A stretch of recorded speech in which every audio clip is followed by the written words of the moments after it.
So today I'm talking with Gamemaster, and I'm really looking forward into just delving into all of his past experiences, memories, sort of community projects. We have a lot of engineering stuff from the past, and I mean a ton. But regardless, it's just really interesting to be talking with somebody from all the way back when, Season 6, 2012, pretty much start defining moments of the game in Highlander. You want to talk about yourself for a little bit, introduce yourself? Yeah, hi there, folks. Name is Gamemaster. I am a longtime engineer TF2 player. I started playing the game. Geez, let's see, 2009. So over 10 years ago. In all of the time that I played, I did all sorts of different things. I did everything from running community servers to playing in competitive. I did some level of basic, game config and map development and game modes. So I've seen this game from all sorts of angles, and I've made a lot of friends and learned a lot along the way, and excited here to share some of my perspectives of the things that I've learned over the years. Okay, so let's see. So, how do you get started in Team Fortress 2 on a casual level? Yeah, so it's a funny story. It goes way back. You know, Back in the early days of the internet, I was actually an admin for a really, really old online forum community. It was a rather active one for its days. I'd say around 250,000 monthly active users. But I was one of the admins there, and I actually had another admin there that was a good friend of mine that he knew about this, new game at the time. It had just been out for a year or two, Team Fortress 2, and he really wanted to show it to me. So I was looking at it, and then I think that it went on like a Halloween sale, like the 2009 or 10 Halloween sale when they just introduced Harvest Event for $2.50, and that marked my first day of TF2. I just played it from a recommendation from a friend on an old um, Envision powered board, and from there it just devolved into just playing the game to playing with my friend. He had this online community because back in the days of TF2 in the early days is there wasn't really like the server browser or matchmaking like you had today. The server browser was the clunkier one that you can find deeper into the game, but community servers were all there was, and there was actually quite a lot of them. It's like today I know it's a lot more consolidated, but you would see so many different communities that had their own, and the one that he played on quite regularly, believe it or not, was actually the overclocked remixed music community. They had their own TF2 server. Matter of fact, they had two of them. One was a crit server, one was a no crit server. But back in those days, the game as popular as it was, is there was such a large community that on a nightly basis, you would see both servers fill. And I got to know a lot of the folks in those communities during that time, and that was kind of really my kickstart into TF2 casually. Was that community? Is the community was very welcoming for what they were, um, and I really enjoyed the camaraderie in addition to getting to play the game, and that's really where I started. Okay. Okay. Pretty interesting to hear for sure. So, what was the game like back then on a casual level? So back in the casual levels, that's one's interesting too. So I think that one is like, to the perspective of how casual it was kind of more segmented to the community you played on. I think nowadays is like we think of Valve servers as kind of like the status quo floor, but back then is like there wasn't really like a status quo Valve server or community equivalent. People that played the game, they were typically fairly engaged in their own right.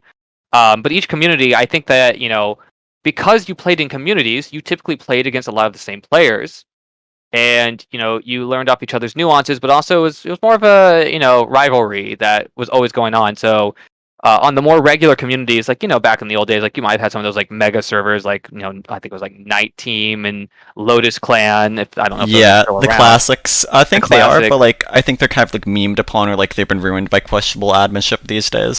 I see. Yeah, but back in those days, is like Lotus Clan is like you'd load up the server browser, and a third of them were Lotus Clan because they'd have 30 plus servers for whatever region you were in. And on those, it's like it was a little more in and out. Like you didn't necessarily always know the people as much. But like on the small server, like where I played, is people were a lot more competitive.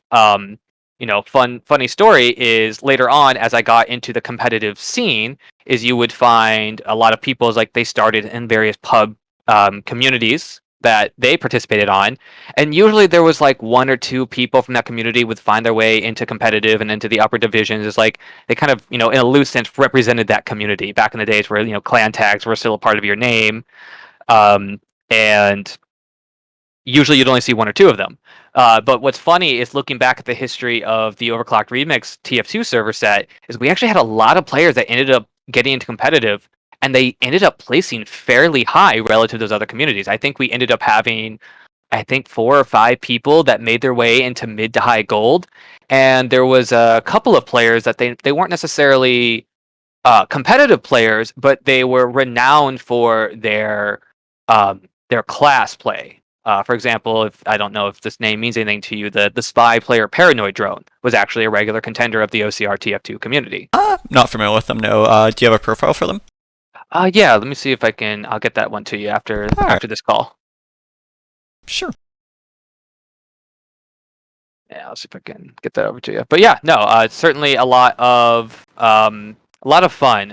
As it so happens, that community, I mean, that was over a decade ago. And back in those days is still the days where all of us were angsty teenagers. We had folks all over from the 16 to 18 and 20 range, and I do still keep in touch with them. We're a little bit more of a reformed community than what we once were, because I think a lot of folks, a lot of them went off to college, and we kind of lost, track of one another over time. And, the game in itself also kind of dwindled in interest, because back then it's like we didn't have Discord. Those weren't common things. It's like there was the OCR forum, but not a lot of the TF2 players were actually, it was a mix of some OCR members, but not all of them. So the community wasn't a good focal point. The forum wasn't a good focal point. Is like our median of exchange. It wasn't a Discord or anything like that at the time. It was actually the server itself.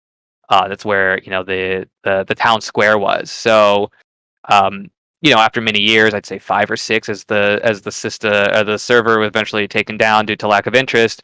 Lost touch with a number of those folks. But actually, just only a few years ago, I actually founded a new community, and I reached out to many of those members here, using Discord as a median, and we still actually keep in touch. I think it's one thing that I've really appreciated as a takeaway from my days at TF2 is like I really did make some lifelong friends out of that.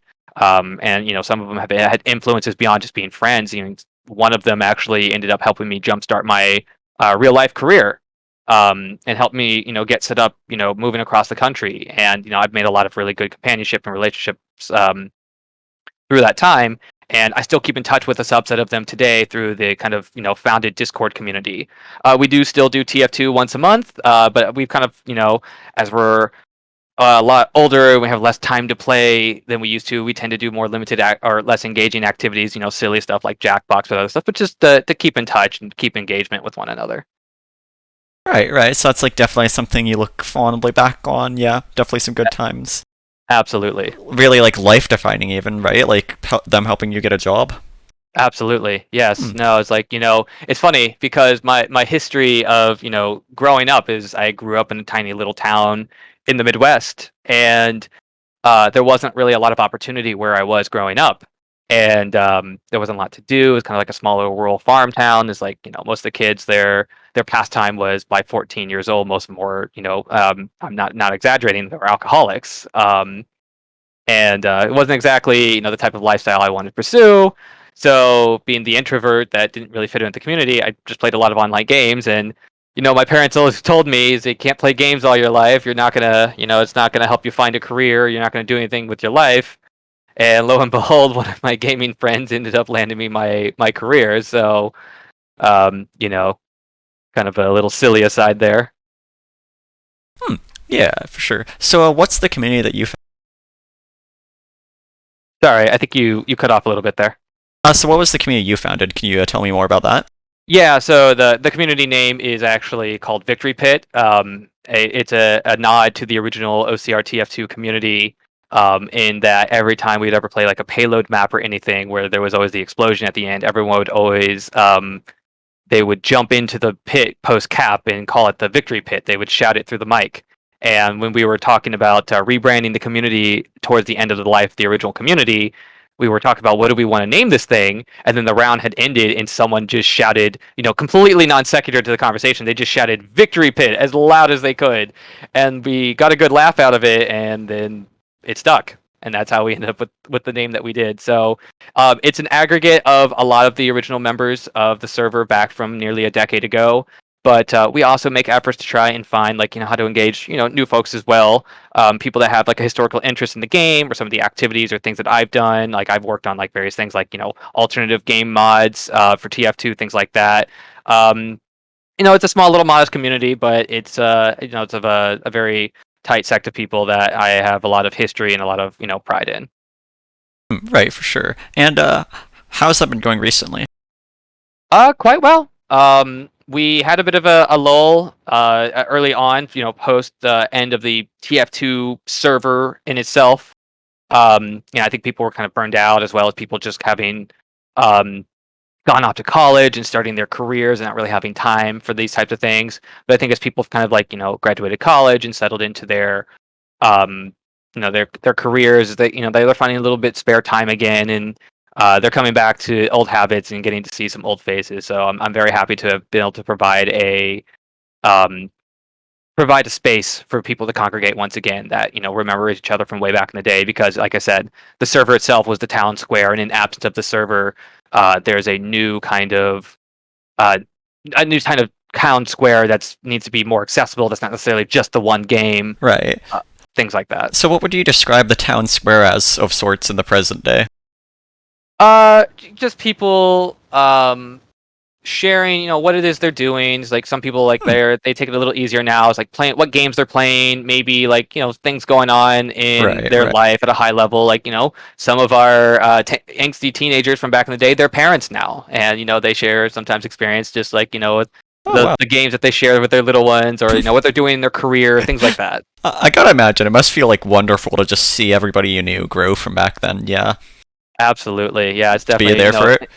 Absolutely. No, Yeah. I certainly do appreciate that and getting that opportunity. Just the longevity of the connection to those people, Right. to know how it was a decade ago, and that we still talk to one another today and share our growth and life experiences Right. with each other. And I feel like that's totally something that you can look back on and be like, oh, yeah, I was there for that. Maybe I helped with that. Yeah. Right, absolutely. Do you think maybe that's something that's lacked in the modern day of online activities? Like, do you think you don't really see as much of that? I do actually, and I think that I would say that has to do with kind of a cultural shift in general, because I would say that back in even 10, 12 years ago, is the internet was still a lot more Wild West than it is today. There wasn't as much centralization. It's like we didn't have things like Discord that were readily accessible in these easily accessible communities. Everyone had their own little like corner of the internet that was hosted on these like forums, like Overclock Remix. There wasn't like crazy hosting, and there wasn't you know gaming and computers weren't as like industrialized as they are today. It's like nowadays it's like everyone's trying to always be delivering content. There's always the next big thing.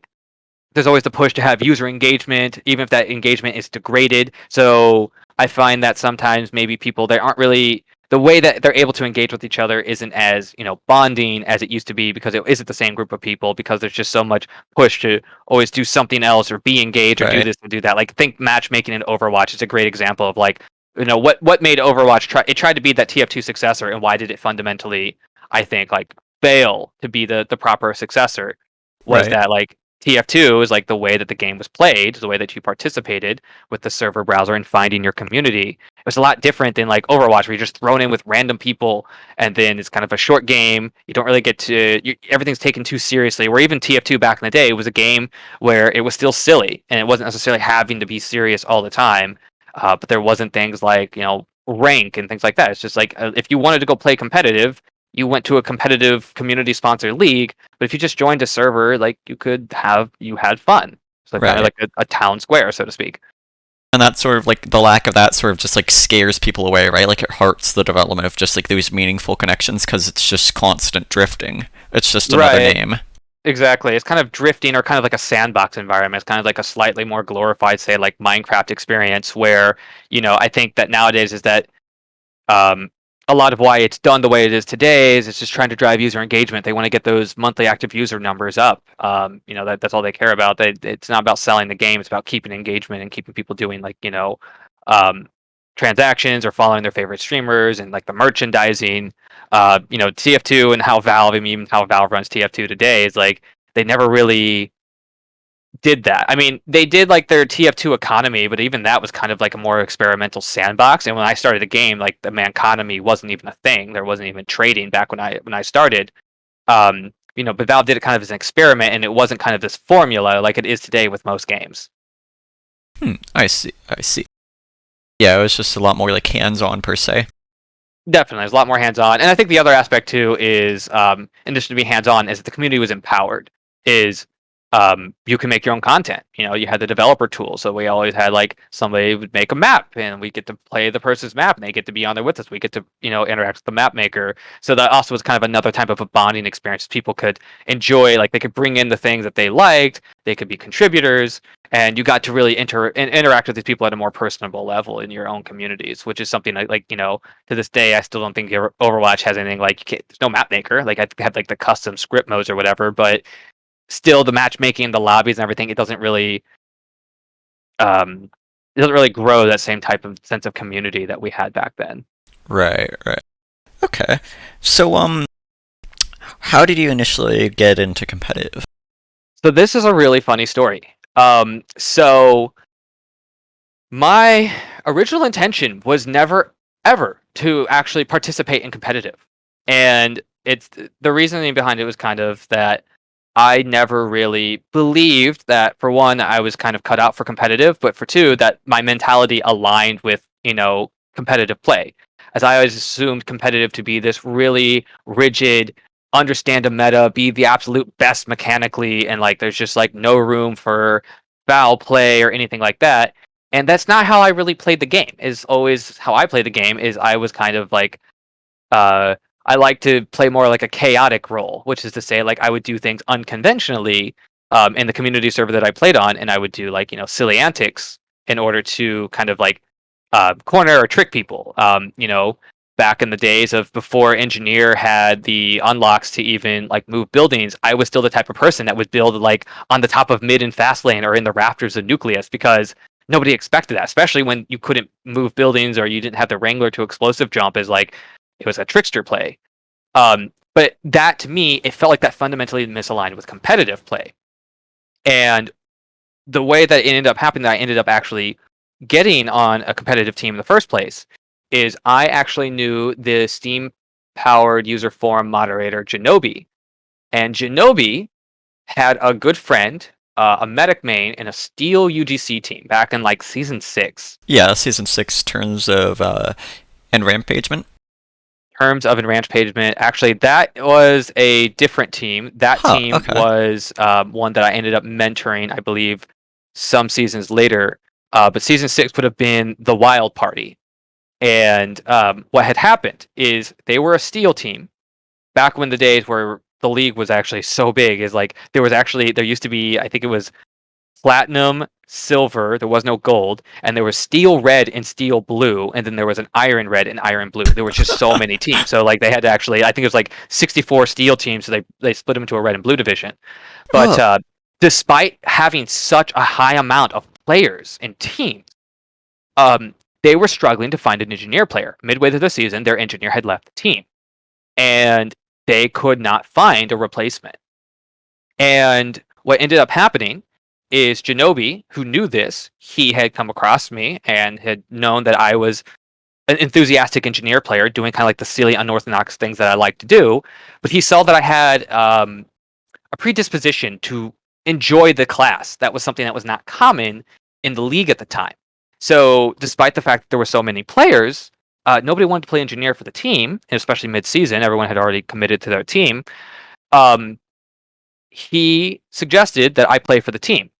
And I was reluctant at first because I still thought competitive wasn't for me, that I didn't align with what competitive meant. But I gave, I had liked Genobi as a friend, so to do him a favor for his friend, I spoke with the team leader and we discussed it. And they were very desperate for a player. They knew loosely that, like, I explained to them, like, I'm a little bit unorthodox, and I think basically they were looking for more or less a warm body. And they said, ride out the season with us, and if it's not for you, like, as a favor, you could ride out the season, and then, like, we'll find someone next season, and it would be a huge favor for us. And I took him up on it. And my only contingency was I want to play engineer the way that I want to play engineer. And I tried, like I tried very in the very early stages just to be like a normal competitive player. In that, like, I watched what the other engineers kind of did, which there wasn't really a lot of. There was a lot of chaos. They nobody really liked to play engineer at that time. There wasn't like a community or camaraderie of engineer players. It was kind of all engineer players were someone who didn't make the cut for another role in the team. The guy wanted scout, and he didn't make the tryout, but he was a friend of the team leader, so he got the Engie spot instead. It was kind of this leftover spot. So there wasn't a lot of reference for me to go off of.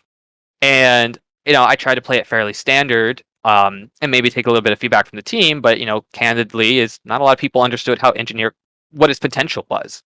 Right. So when I played it more typically the first few games, it wasn't doing anything for me. So I decided that I liked the way that I played engineer with a little of my own unorthodox play. It worked well for being community servers.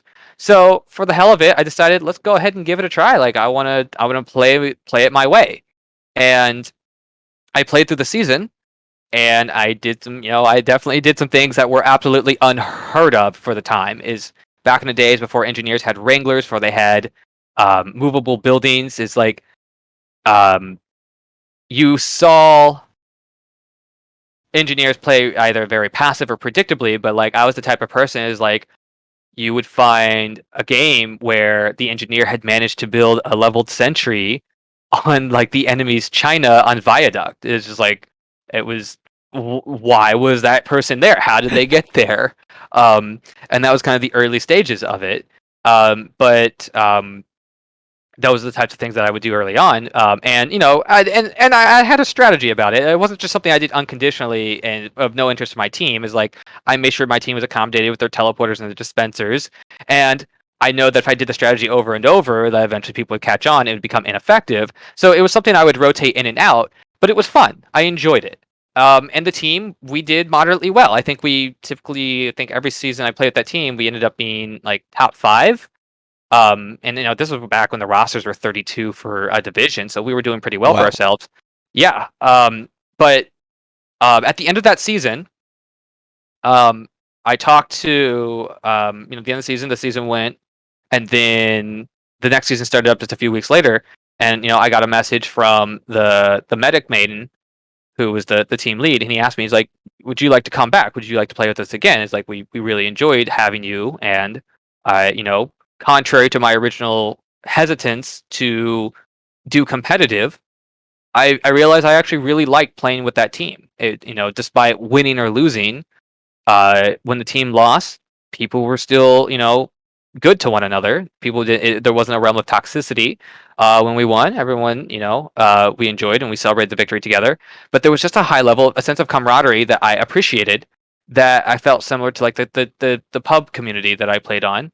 That we just liked one another. It's kind of like a loose sense of family in a sense, and is like the paradigm of how we behaved back then is like nothing of what I saw today. Is like, even in the later times of playing Highlander, is like the biggest thing with Highlander is like getting people to show up. Is like I remember towards the end the end times of Highlander when I played, like season 17, 18, even like as far back as like 16, is games always started half an hour early. If you are late, if they started half an hour late, you were on time because nobody showed up on time. You always had one or two ringers, and it's like why? Like some of these people are like, why are they even a starter? They're never here. They played less than their subs. But that wasn't my team. My team, everyone, you gave them a time of when scrims were or when a match was. Everyone was there 15 minutes early, all night, without And exception. when did teams used to scrim back then? Like, was it just still like Saturday, Sunday, Monday, 8:30, 9:30 Eastern Standard, or was there more diversity in terms of days back then? Like, what was the sort of commitment? Yeah, so I believe it was mostly the same. There's a little bit more flexibility. Um, you would have teams that some would try to break it up throughout the week because there were so many teams. Like you had some teams that would do things on Wednesdays, some would do it like Oh wow. Thursdays. Yeah, the Friday was not an uncommon one. Saturday, Sunday was a common one. It sometimes it also depended on how engaged the team wanted to be. Some teams are like, we just want to keep ourselves a little bit, like well oiled. So like we're gonna do like match nights Mondays. So we're gonna do Mondays, Wednesdays, Saturdays. So like every couple of days we're participating. Some teams, if they really just they wanted to focus it all together and get a lot of rigor out of it. It was Friday, Saturday, Sunday, then match on Monday. Um, but usually teams would at least pick 1 or 2 days, and either they concentrated them or it was spread out throughout the week. But there was enough teams and enough opportunities is that you could find a scrim pretty well any night of the week. With exception is Sixes scrims didn't really happen on Highlander nights, and Highlander scrims didn't really happen on Sixes nights. Those were about the only times. Is like UGC they did have a Sixes league, but it was really not a lot of people. I would say as many participated in it. It was really Right. more ESEA. So ESEA was the big Sixes league. Highlander was the de facto UGC was the de facto Highlander league. So usually Sixes ESEA match night was not a Highlander scrim night for UGC, and vice versa. I'm glad to hear that some of the Highlander culture has been consistent since then, especially as you mentioned earlier, though, the 30 minutes to start time. Yeah. Although these days it's more like 15, I think, past is the commonly accepted interval. But glad to hear something it's improved. Marginally. It only took about, a decade. Yeah. A decade for half, so maybe in another decade it'll be like 7.5 or 0, There you go. That's what we can look forward to. That's why we got to stay involved in the scene. So, yes, absolutely. Would you say that just not really having many existing resources when you started out definitely kind of helped define you as a player, helped kind of drive you to have to perform better on your own due to a lack of those existing resources? Yeah, so I think that the first thing was the first thing was that there was a lack of other resources, so I kind of had to explore to understand what the dynamic was that I wanted to bring to the table. Right. There wasn't a blueprint because there weren't other players that played engineer. Basically, anyone who played engineer, they just took it as an opportunity to haphazardly throw down buildings and just shotgun because it was a scatter gun to them. They were just a slower scout. What about the top teams? It was basically the same even there. Wow. I mean, they would set up maybe like level 3s in the common locations. Everyone kind of mimicked each other's level 3 spots that were common choke points. Not too much beyond just pub spots, really. But they'd set it up, and some engineers, they'd let the gun go down by just completely neglecting it and just going off the shotgun. Some engineers, they would hang in the general area, shotgun what's nearby, and keep themselves, nearby for their gun. But there wasn't a lot of metagamer strategy to it. It was really just I'm a scout that has to erect buildings and keep buildings up, and then I get to go off and shotgun things and do what I actually wanted to do, which is shotgun things. There wasn't a sense of them communicating to their teams where things would be. There wasn't a sense of, the team strategizing or playing around like the sentry spots. Like people didn't really identify the weak points of their spot. They just like, oh, this is a choke spot. It looks good. It's not necessarily like, if they have to walk in through choke, then they have to get an Uber for this. But it's like, what about all the flank routes? Like nobody took those things into consideration. So engineer didn't have a sense of community or target discussions that I really felt. So it led me to exploring the way that I wanted to play it. And basically, I would review my own gameplay. And my goal always was never to say, hey, like player XYZ, I want to be like him someday up in this division above me. It was, how can I improve based on what I did from the game before? Or what strategies were effective? And I would, theorize as like, why were they effective? It was important for me to understand that. And I think that it reinforced kind of my unorthodox play, because a lot of what I found is that if you set up a conventional nest or setup or whatever, especially one that's a commonly pub used one that everyone else is doing, I mean, everyone has a lot of practice to figure it out. They're going to tear it right down with their standard setup because your team will also counterplay around the same way.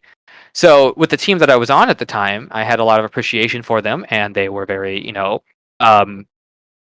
accommodating to me, and we had a unique dynamic, is that the team would listen to what I wanted to do, and they wouldn't always execute the way that I wanted, but they had some conscientiousness of like, hey, I want to try this unique sentry spot, or hey, I want to try this strategy, and we would try things that were a little more unconventional for the time, and that dynamic is what kind of reinforced me playing the play style that I always did, is because it was the effective one. Is people remembered the spots that I put up because teams would like this team that would be like the top team in a league, or in a division. They would get caught up on us, even if we didn't have a DM match for them. It's like they would lose pushes to like the weirdest sentry spots, or they would have like the craziest things that would just like take out a flanker or something that would just lose them a push. And I was denoted that the psychology of like the impact that it had on those players and like the way that their meta strategies fell apart is what really helped me reinforce that I wanted to bring that dynamic to competitive, is because part of me, I don't like the core mentality of how a lot of competitive is played. Is oftentimes players focus on, damage and speed. That's all they focus on, and you end up with a lot of these strategies that devolve into people just basically playing hit scans, and like the high mobility like demo and soldier, and that's where all the focus of the game is like, what's the demo doing, what's the soldier doing. But it's like, to me, is I don't like that focus is only on there, and that there's this entire toolkit. Highlander is to play all 9 classes, and there's this entire toolkit of other classes that have better, other dynamics.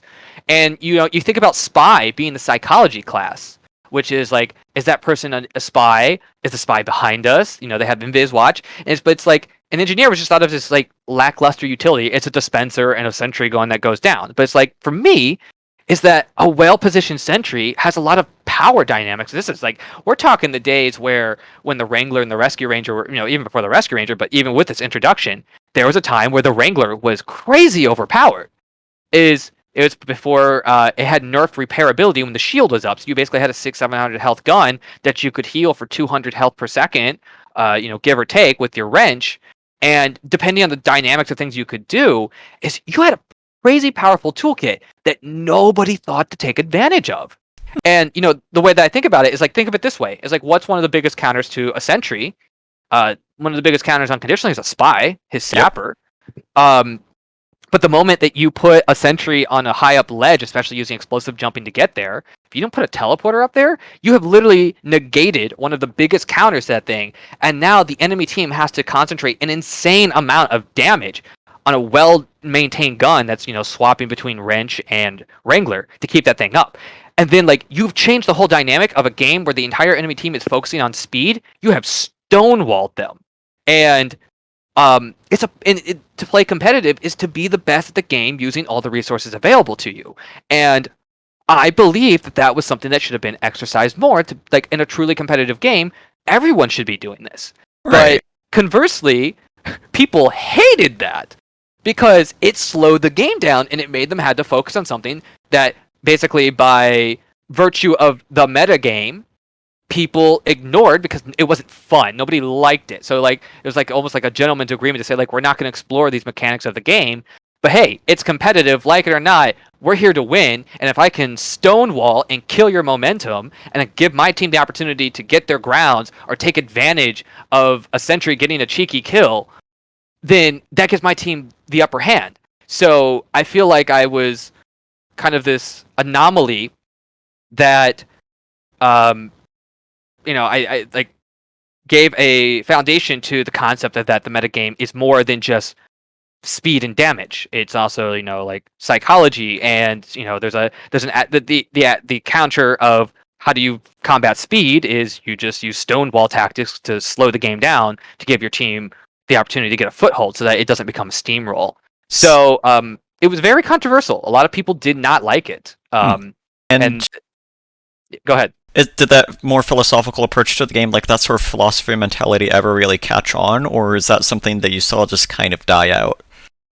So it had, I would say, like an underdog community. So as I continued playing in UGC over the years, I'd say probably emerging around season 12 to 13, I started in season 6, you started to see some level of emergence of people playing engineer and participating in like an engineering collective as a community of sorts. So like the same people that would have opinions of like, how do I play soldier to its finest, or sniper, like, sniper positioning and sniper strategies. Like, there started to be this emergence of people actually taking engineer as a class seriously, and people considering themselves engineer mains rather than someone who didn't make the cut for another role.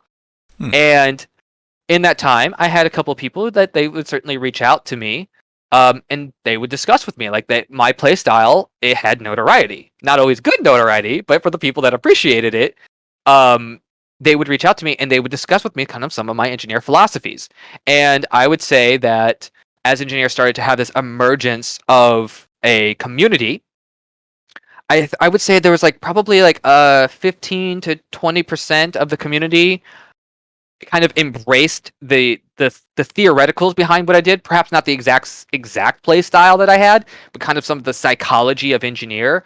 Whereas the majority of it still was kind of a focus on more. I would say it was a split between just plain engineer conventionally. It's like, okay, you got to have your building set up. How can I optimize metal? Where are the metal spots? Where's this? Where's that? And then you had a smaller sect of engineers who were just like, they believed engineer, the true philosophy was run and gun. That's all you did. It's like, the moment gunslinger was a thing, there were some engineers on defense. They didn't use level threes. It was gunslinger 100% of the time. They always had a shotgun, maybe a widowmaker, and they dropped a tele, they dropped a dispenser, they dropped minis, and they went to town. So the engineering community was still trying to find its core philosophy. I would say it was more even. I would say the most common one, probably the bulk, was that conventional engineering, with the shotgun engineering being the close, second. And my kind of philosophy was being explored by a smaller section of the community. It wasn't non-existent, but it certainly wasn't prominent. And was that an interesting dynamic when you started working on the Engineer Bible? Like, what's some of the lore behind that? Right. So the lore behind the Engineer Bible was, I would say, kind of one of those engineers who was exploring engineering as a class. No Problem was his name. He was probably one of those engineers that had, similarly, he played in a time where I did, where there wasn't really this congregation of an engineering kind of community. And he wanted to write the Engineer Bible, which was kind of this aggregation of kind of like early influential engineers that, from his perspective, that he believed, had ambition for the class. Is that they weren't just the person that was playing it because they didn't get the class they wanted. That they played the class because they actually enjoyed it. They actually enjoyed what they were doing.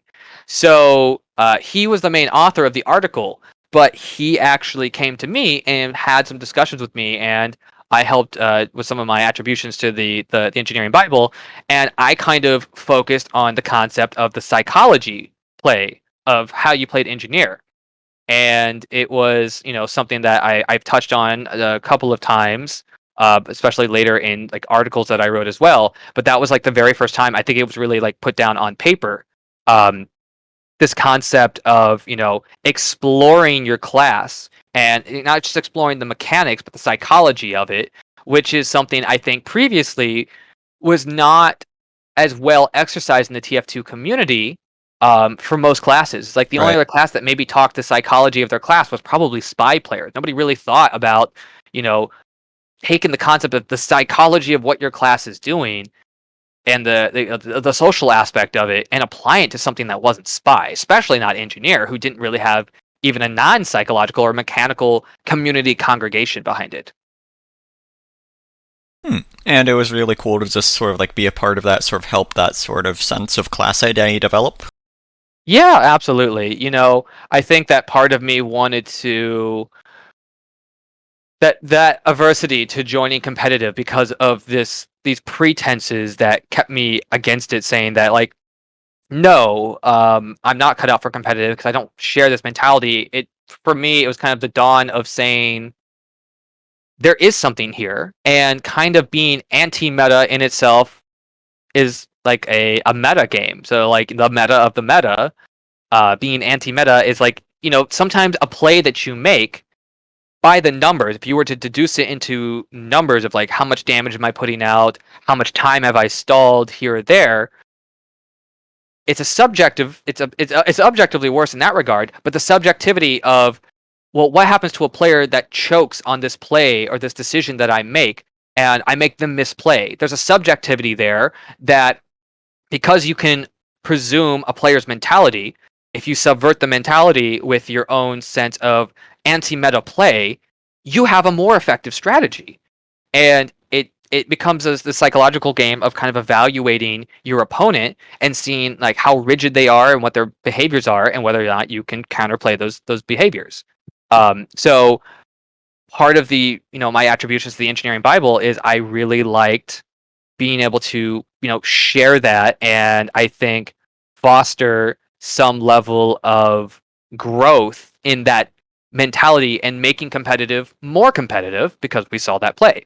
Hmm. And what's funny is I got to enjoy a couple of engineers telling me some stories, um, some engineers that were very much inspired by that, and they made large contributions or notoriety in their own leagues. Are you familiar with the EU engineer Hammock by chance? I've seen him around in the engineer TF Discord, I want to say, or like Hammond or something. Yeah, Hammock. I believe he was in the engineer TF Discord. Yeah, I He believe once that name rings a bell. he once told me some stories. He was inspired by some of the antics I had done on maps like Process, and he brought those to ETF2L, and he would do the same things in the ETF2L league. And he had his own sense of notoriety for being very much disliked for some of the strategies that he employed, because they were those same just miserable stonewall strategies, like the notorious process 5 CP on the kind of the perch on second. He that was one of his favorite spots that he liked to use. And this is the pre-nerf days where the Sentry didn't have fall off when wrangling. It still had crazy repairabilities. Like, you could stonewall a game with that. And he was inspired by a lot of like my engineer Bible philosophies, and it was great to see someone exercising that and enjoying it and refining the philosophy. Right. Uh, so what ended up coming up from the engineer bio project? Like, how long did it last for? What sort of legacy did it leave behind? Yeah, so the Engineer Bible, I believe that No Problem spent, I believe, like 3 to 6 months actually um, fleshing out the Engineer Bible, and I remember, I remember it getting a lot of attention when it came out. It was this article that he wrote, and he wasn't really expecting like a lot of feedback or traction, but like if I remember right, like it just like it got so much attention, and it had like tens of thousands of views, and people were just ecstatic about it. And I know like you can look at it on the I think on the Steam community Yep. guides today, but this was written, I believe, before a time where the Steam community guides were even accessible. And the Steam community one itself has, I believe, close to 6,000 views and 400 favorites. But I mean, it had even more attention in an era before that. Hmm. But I think it, like, to me, the Engineer Bible Guide marked in my mind the mentality of when Engineer began exploration. The community began exploration of engineers having um, a collaborative environment where it became like like they had discussion in meta discussion about how you play this class, rather than it just being a loose collective of people that were playing the class because it was the spot available to them. As people were engaged and they wanted to learn and understand how to be more effective in the game and explore the theories and Hmm. strategies of playing engineer. It looks like they had more planned in the works, like an engineer Bible part 2. Did anything end up ever coming from that, or like what happened to the project? So I was really more only of an attribution on the first one, so I wasn't as involved in the cores, especially of the second one. I believe that No Problem just had other parts of life kind of take priority, and it was something that unfortunately just never saw fruition. Hmm. Okay. Um, so I don't know a lot of the details of what we were hoping to touch on in a part two. It might have been in sometimes like a retrospective of um, the time between one and two, but Let's see. I did feel that like anything I wanted to express at the time was fairly comprehensive for the time. Let's see. I'm not wearing my glasses right now because it hurts to have my headset on my ears while I have my glasses. Hmm. So it's a bit hard to read, but it looks like some of the things they wanted to talk about were like the Rescue Ranger changes, MVM, loadout Mm, mashups, sentry gun placements, yeah. So dealing with my building value. a lot of that is kind of my pretense between of 1 and 2 is like what has changed in the time, Right, because the right. Engineer Bible 1 was written in a time where the Rescue Ranger wasn't even a thing. Oh, like literally, the Rescue Ranger was the thing, not even changed. Okay. If I remember correctly, like the beginnings of when it was being discussed, I don't remember the Rescue Ranger being a thing. Maybe I'm getting my chronology a bit wrong, but I certainly don't remember that being something I discussed or being a common tool in my toolkit, because I remember even when the Rescue Ranger came out, um, is the Rescue Ranger, it December took quite some 20th, time. 2020. Yeah. It took some time for the Rescue Ranger to even become adopted and accepted as a compelling strategy. A lot of people actually thought the Rescue Ranger was not a very good weapon for the longest time. Hmm. And I was actually one of the earlier engineers to run it in competitive, because I believe in the philosophy, especially how broken it was. We're talking a weapon that at the time you could teleport it to a high location and you didn't have to hide a telly and teleport through with your gun. So you could set up much cheekier strategies far more quickly. But also, it healed your gun and didn't consume ammo, or metal rather. And that was a powerful tool that, coupled especially with the Wrangler at the time, was insane. And a lot of people just saw it as an absence of a shotgun. And oftentimes in teams following the first team that I played with for those first 5 seasons, teams would actually get onto me for not running the shotgun, because they believe so vehemently that running not running the shotgun was like the equivalent of throwing, in effect, which was Wow. not how I saw it at all. But it's like there really was a true value to this. Oh, how And the there was. times have changed. Sorry. Right? Yes, no, absolutely. But it was not well received. And that goes back to kind of that adversity to, I think, people having a disdain for engineer being that class that slows down the game. And I think that still, even with kind of the philosophies I brought to the table, a lot of people still perceive things like the Sentry to be more of a disposable element that just inevitably goes down.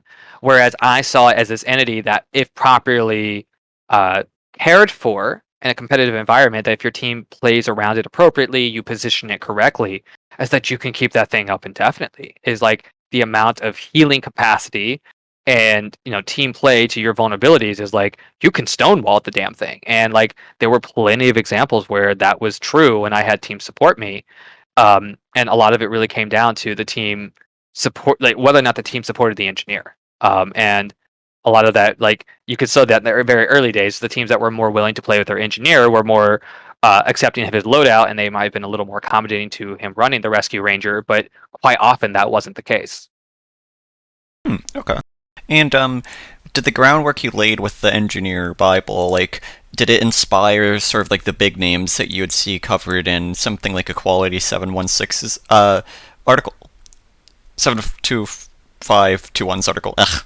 Yeah. So Like a what's interesting, yeah. So what's interesting to me is I believe that one or two of the engineers that he spoke of did have some level of um, awareness of what I did. I think some may have considered a level of inspiration to consider their own dynamic of like, oh, engineer can be played in more than one way.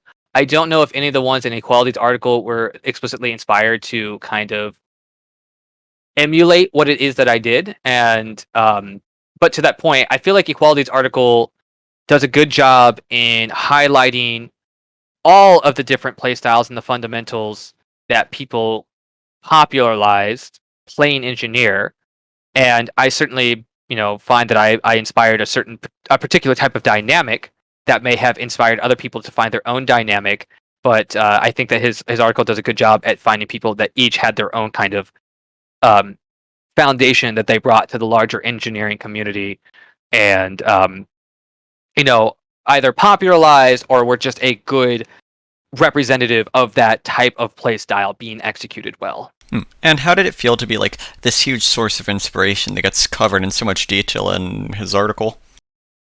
Like I said, it feels good. Kind of going back to those fundamentals of like, for someone that like getting into competitive was almost an accident, is like I never really meant to. I didn't think it was for me. Right. And to have that team that inspired me to stay with them and support me and my unique play, it felt really good to be able to bring that to a broader community and inspire others to either explore their own dynamics or to try and put a new spin or bring into a new era the anti-meta mentality that I brought in, which I also liked because I liked seeing the game being played to its fullest and not this perspective of people like the only people that get recognition and the only way you climb in this game is higher accuracy and moving faster, better pogo jumps, better meat shots with your scattergun, is that you brought the perspective of thoughts and not necessarily mechanics and play style came into the game. And I like to see that that was being introduced and that people kind of saw what I did and that they were interested to hear what I did and understand the building blocks of how I arrived and why Right. I execute the way that I did, and for them to exercise it themselves and continue on what it is that I, was able to bring to the table myself even after I stopped playing. Would you say that also you helped get 5 CP banned in America compared to something like Europe where it was Oh yeah, played no, for I much longer? absolutely did. Oh no, Based! season 15 was UGC North America Squirtle Squad in Gold Division.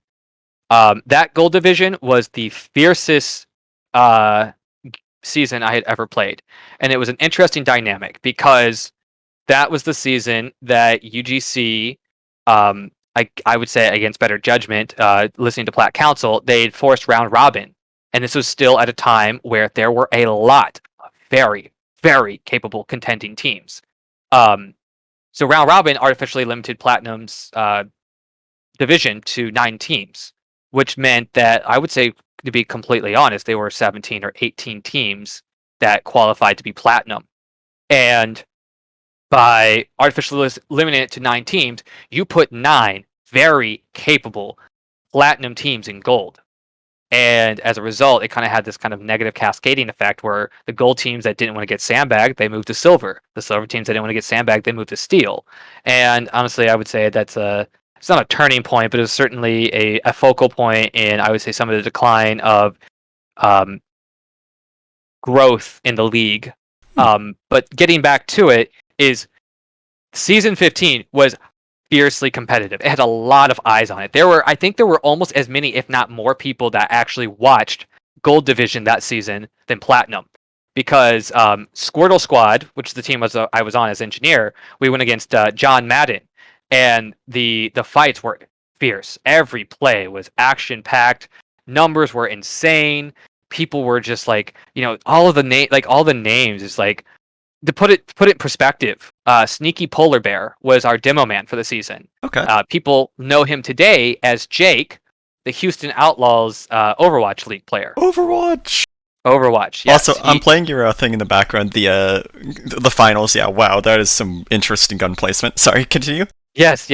So the gun placement is kind of where some of the controversy goes in. So as I had mentioned before, there was a lot of notorious discontent for a lot of my play styles. And when you stack it up where the entire league is watching, you go against this top contending team where these people, everything is down to a science. It's like everyone knows their mechanics. Mechanics are top notch. There's not a lot of room for error because if you mess up, you lose because they won't miss their shots. You expose a sight line, you're dead. The sniper's got you. So there wasn't margin of error, and these games were fierce and they were fast. It's like when we did our King of the Hill rounds, it was so intense. A moment's notice, an entire round is played out, because of just the crazy back and forth. Right. And what ended up being very controversial is we ended up playing a best of 3 at the end of the season. And the best of 3, Squirtle Squad was the lower bracket, which meant that we had to win 2 best of 3s. Oh, I feel that. Had to do that before. Yes. So it was not the most well communicated, but there was a little confusion on how the maps were to be played.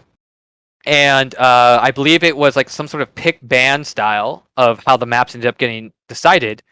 And we ended up, I believe, picking process because we had this back pocket strategy of mine. And the enemy team, they knew that their DM was marginally better than ours, which isn't to say that like both teams weren't crazy high DPM contenders. But we chose those maps, and the best of 3 was, I believe, those 2 maps, and then there was a third map. I can't remember what the third map was that would also get played. But we ended up, I think we ended up 1-2. We ended up 2-1ing the first best of 3, and then 2-0ing the second best of 3. But Process was played in both best of 3s. And during the second one, the first one, we tried to go for setup, but the game was a little bit too fast-paced. But in the second one, by interesting decision, our demo, Sneaky Polar Bear, who was generally against my strategies, he'd had general disdain for what my strategy was. During the second best of 3, he made an explicit ask of me to run level 3s during the game. And this is a very funny story, and I think I talk about this in my video. The time that he asked for it, I had a very, very tight strategy, and I had a mechanism for when I ran level 3s on the map. Because 5 CP, metal is scarce, and when you're trying to do like crazy sentry jumps and things like this and that, especially in such a high fidelity environment, you have to count your seconds, you have to count your metal, you gotta make sure your setup is right. He asked for me, so how I normally do it is I would normally be late on rollouts, and I would usually put a dispenser early, and I would upgrade a gun to 2, and I come back and upgrade to 3. And then usually I would lag behind my team, and I would have level 3s behind them to deal with flankers, but also to secure a position once it was taken. So like if my team capped mid, I would put a sentry gun somewhere on mid. And then similarly, I would take that same sentry gun, and it would come to 4th point, and I would put it on the perch on 4th on process, and that spot on your team's 4th, that spot was notoriously evil because it saw every entrance and exit the enemy team had. Sewer, lobby, shutter on the far side. It was unsappable in the location that it was at. I think it also saw rollout. But what was interesting is I was not running level 3s when my demo asked me to run them. We had just captured 4th, and I had just respawned. And I ended up building this gun. I barely got the metal, and by the time I got the resources available, we lost 4th. And funny story, I didn't have a mid strategy for level 3s, especially when we were losing ground. It was usually just kind of a holdover. I'm going to carry this gun forward from second when we capture mid, and it's just kind of an interim gun until I can get it in my 4th spot. So when he asked that of me, I did it, and then we lost 4th, and I panicked. I didn't know where to put this gun. Because in my opinion, there were no good spots on mid. You know, the only spot that was kind of a perch was you could put it on top of either the girder rail above mid or on either of the houses, but that doesn't really. I mean, it's the sight lines on it. It can get sightline very easily from both computer room and from choke, and from sewer they can kind of peek it and shoot out too. But anybody can get up there. A spy can just surf the rock and get up there. And so like I don't have spy immunity. I don't have great sight lines. I didn't know what to do with this fucking thing. And I panicked. And in that time, during the UGC Grand Final Season 15, I had an idea. As I carried the gun back out of the shutter, I noticed there was an awning above the shutter. And I had no idea if it was buildable. I had no idea if it was even solid. I didn't know if it had collision physics. But I panicked. I Wrangler jumped up there, dropped the gun, and the next thing I knew, their flank had come out of sewer, and they had no idea there was going to be a gun there because nobody had ever seen that spot before. Nobody at all. Not even myself. So I didn't know how I was going to play. But in the same vein, is to kind of go back to that psychology, people weren't conditioned to look out for it. People didn't know how to counterplay it. So their flank comes out of sewer. Soldier and scout die instantly. And then the rest of the team, like they're trying to communicate this gun to their team, to my understanding, and they didn't understand what they were communicating. So then the rest of the team, they're just like, well, whatever. Like the gun's not in a critical spot. We don't see it. So the enemy team charges in with an Uber, and our team, we counter Uber, and we hold our ground. And then the enemy team, they couldn't quite figure out what the gun was, but the gun was firing at them. And then a really big slip up happened. Their medic, who was leaving through choke, there was apparently, I didn't know this, there was apparently a tiny line of sight gap between the rocket choke and the choke itself that the gun, if positioned appropriately on the sewer awning, dropped the medic post-Uber. So they lost all of their heals, and we still had our team. They had no flank, and they had no medic. And our demo just went to town with that. He was just like, time to go. So we pushed in, and then we took fourth with ease, and by that time they had respawned. And the demo asked me to move the gun back to fourth, so I put it up on the ledge spot, and we just stonewalled. And it became this park the bus situation where I think we were 2-1 with like 10 minutes left. And it was just, it became this panic situation. Because the enemy team, they could not get it down. It was not sappable. My pyro, I believe, was hanging back with me. What I was doing is I had the rescue ranger. So what I would do is I would just stand lower second point where there was no sight lines that readily had me exposed, and the pyro was watching for spies. And all I had to do was just keep line of sight on my gun with the rescue ranger bolts, and basically that gun was unsappable and you couldn't get it down. And there was a lot of controversy at this because this was being broadcast, and there's like a couple thousand viewers, I believe. Wow, that's a lot.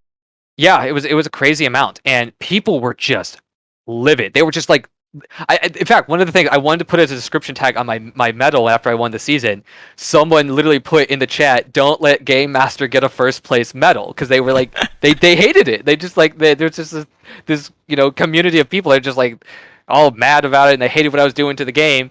But the casters too, like the casters, like if you go back and you watch the actual live stream, the casters like they're taken aback. They're like, it's intense. They're high energy. They're talking about the plays. The soldiers going in. They're bombing the medic. They forced Uber, and then their demeanor just changes. They're like, the engineers, he's running level 3s. It's like, what?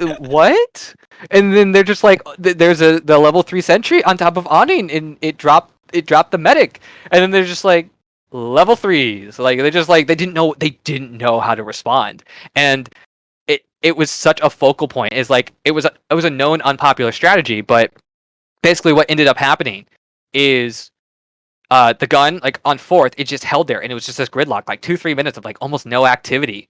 And like the casters didn't know what to do with it. They're just like, this is supposed to be a fast-paced game, and like this team's just they have parked the bus. And eventually the enemy team, in understandable panic, they didn't know how to break it down because they had not played against it. There was no psychological conditioning. Meta play up to that point did not know how to respond to that. In my opinion, it would have been put everything you can to get the engineer down, like focus the engineer, because that gun's not going down. But they panicked. They didn't want to make a bad move because you lost a player. Well, our team's just going to come in and take that point. And we're going to cap another round. That sounds like a really incredible legacy to have, and that's just like, I kind of like read it from a Qualities article, but it's like incredible to just be talking to the person in question.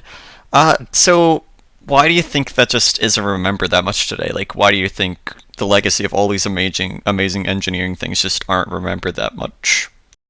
I think it's because my strategies weren't as, in line with what was popular in the meta. It's like, I would say, like, engineers like Sigafu were more fondly remembered for things like, I know he has the coin Sigafu save, which was a similar strategy of just I think the video was from like Barn Blitz last, where he just has the gun at the end and he just pops the Wrangler, and then he rescue rangers it and he wrenches it a few times and he tanks this heavy Uber at like point blank range, which is like, yeah, you have to have some, blatant understanding and skill to understand the mechanics of keeping that thing up under such dire circumstances. But it was something you could do.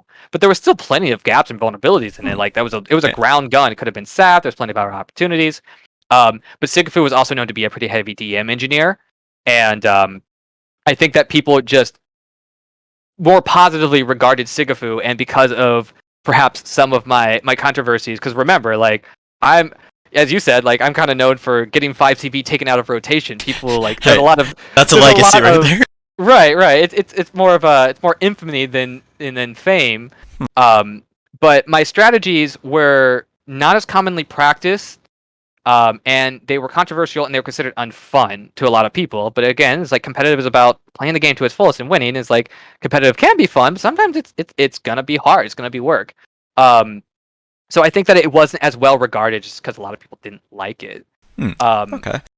And because it's not fun to play against in certain situations. But I mean, to me, like I think that's fun because it's a new problem to solve, right, well, and it's so like people don't want to engage. when They'd you rather have just ban it. when you just like completely stagnate the meta as well, or just like play way more traditionally, it's also a lot less fun on the same token. It's like you just Yeah, and don't that's innovate enough. also I think a perspective that I very strongly stand behind too. It's like just doing the same thing methodically is no fun. Like there's not a dynamic you're trying to Right. improve upon. Like Highlander sounded so much more dynamic back then. What changed? Like, why is that sort of psychological aspect not seen that much anymore?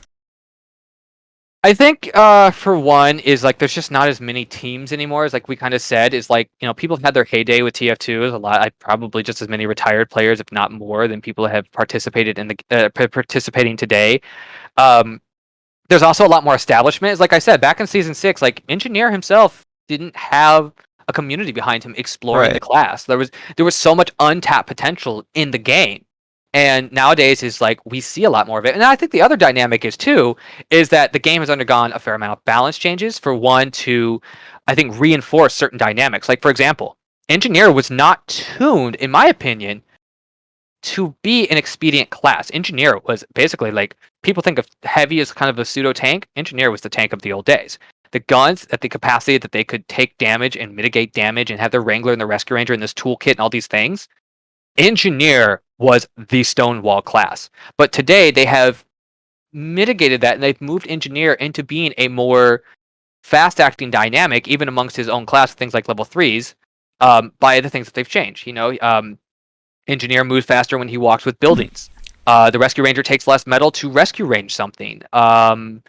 The Jag is actually an objectively, well, I wouldn't say objectively anymore, but at one point when they first buffed it before they had the sapper penalty, it was objectively a better wrench. Right. So like Um, right. the game becoming more dynamic, like the class becoming more dynamic, kind of made it a lot less dynamic as a result, in a sense.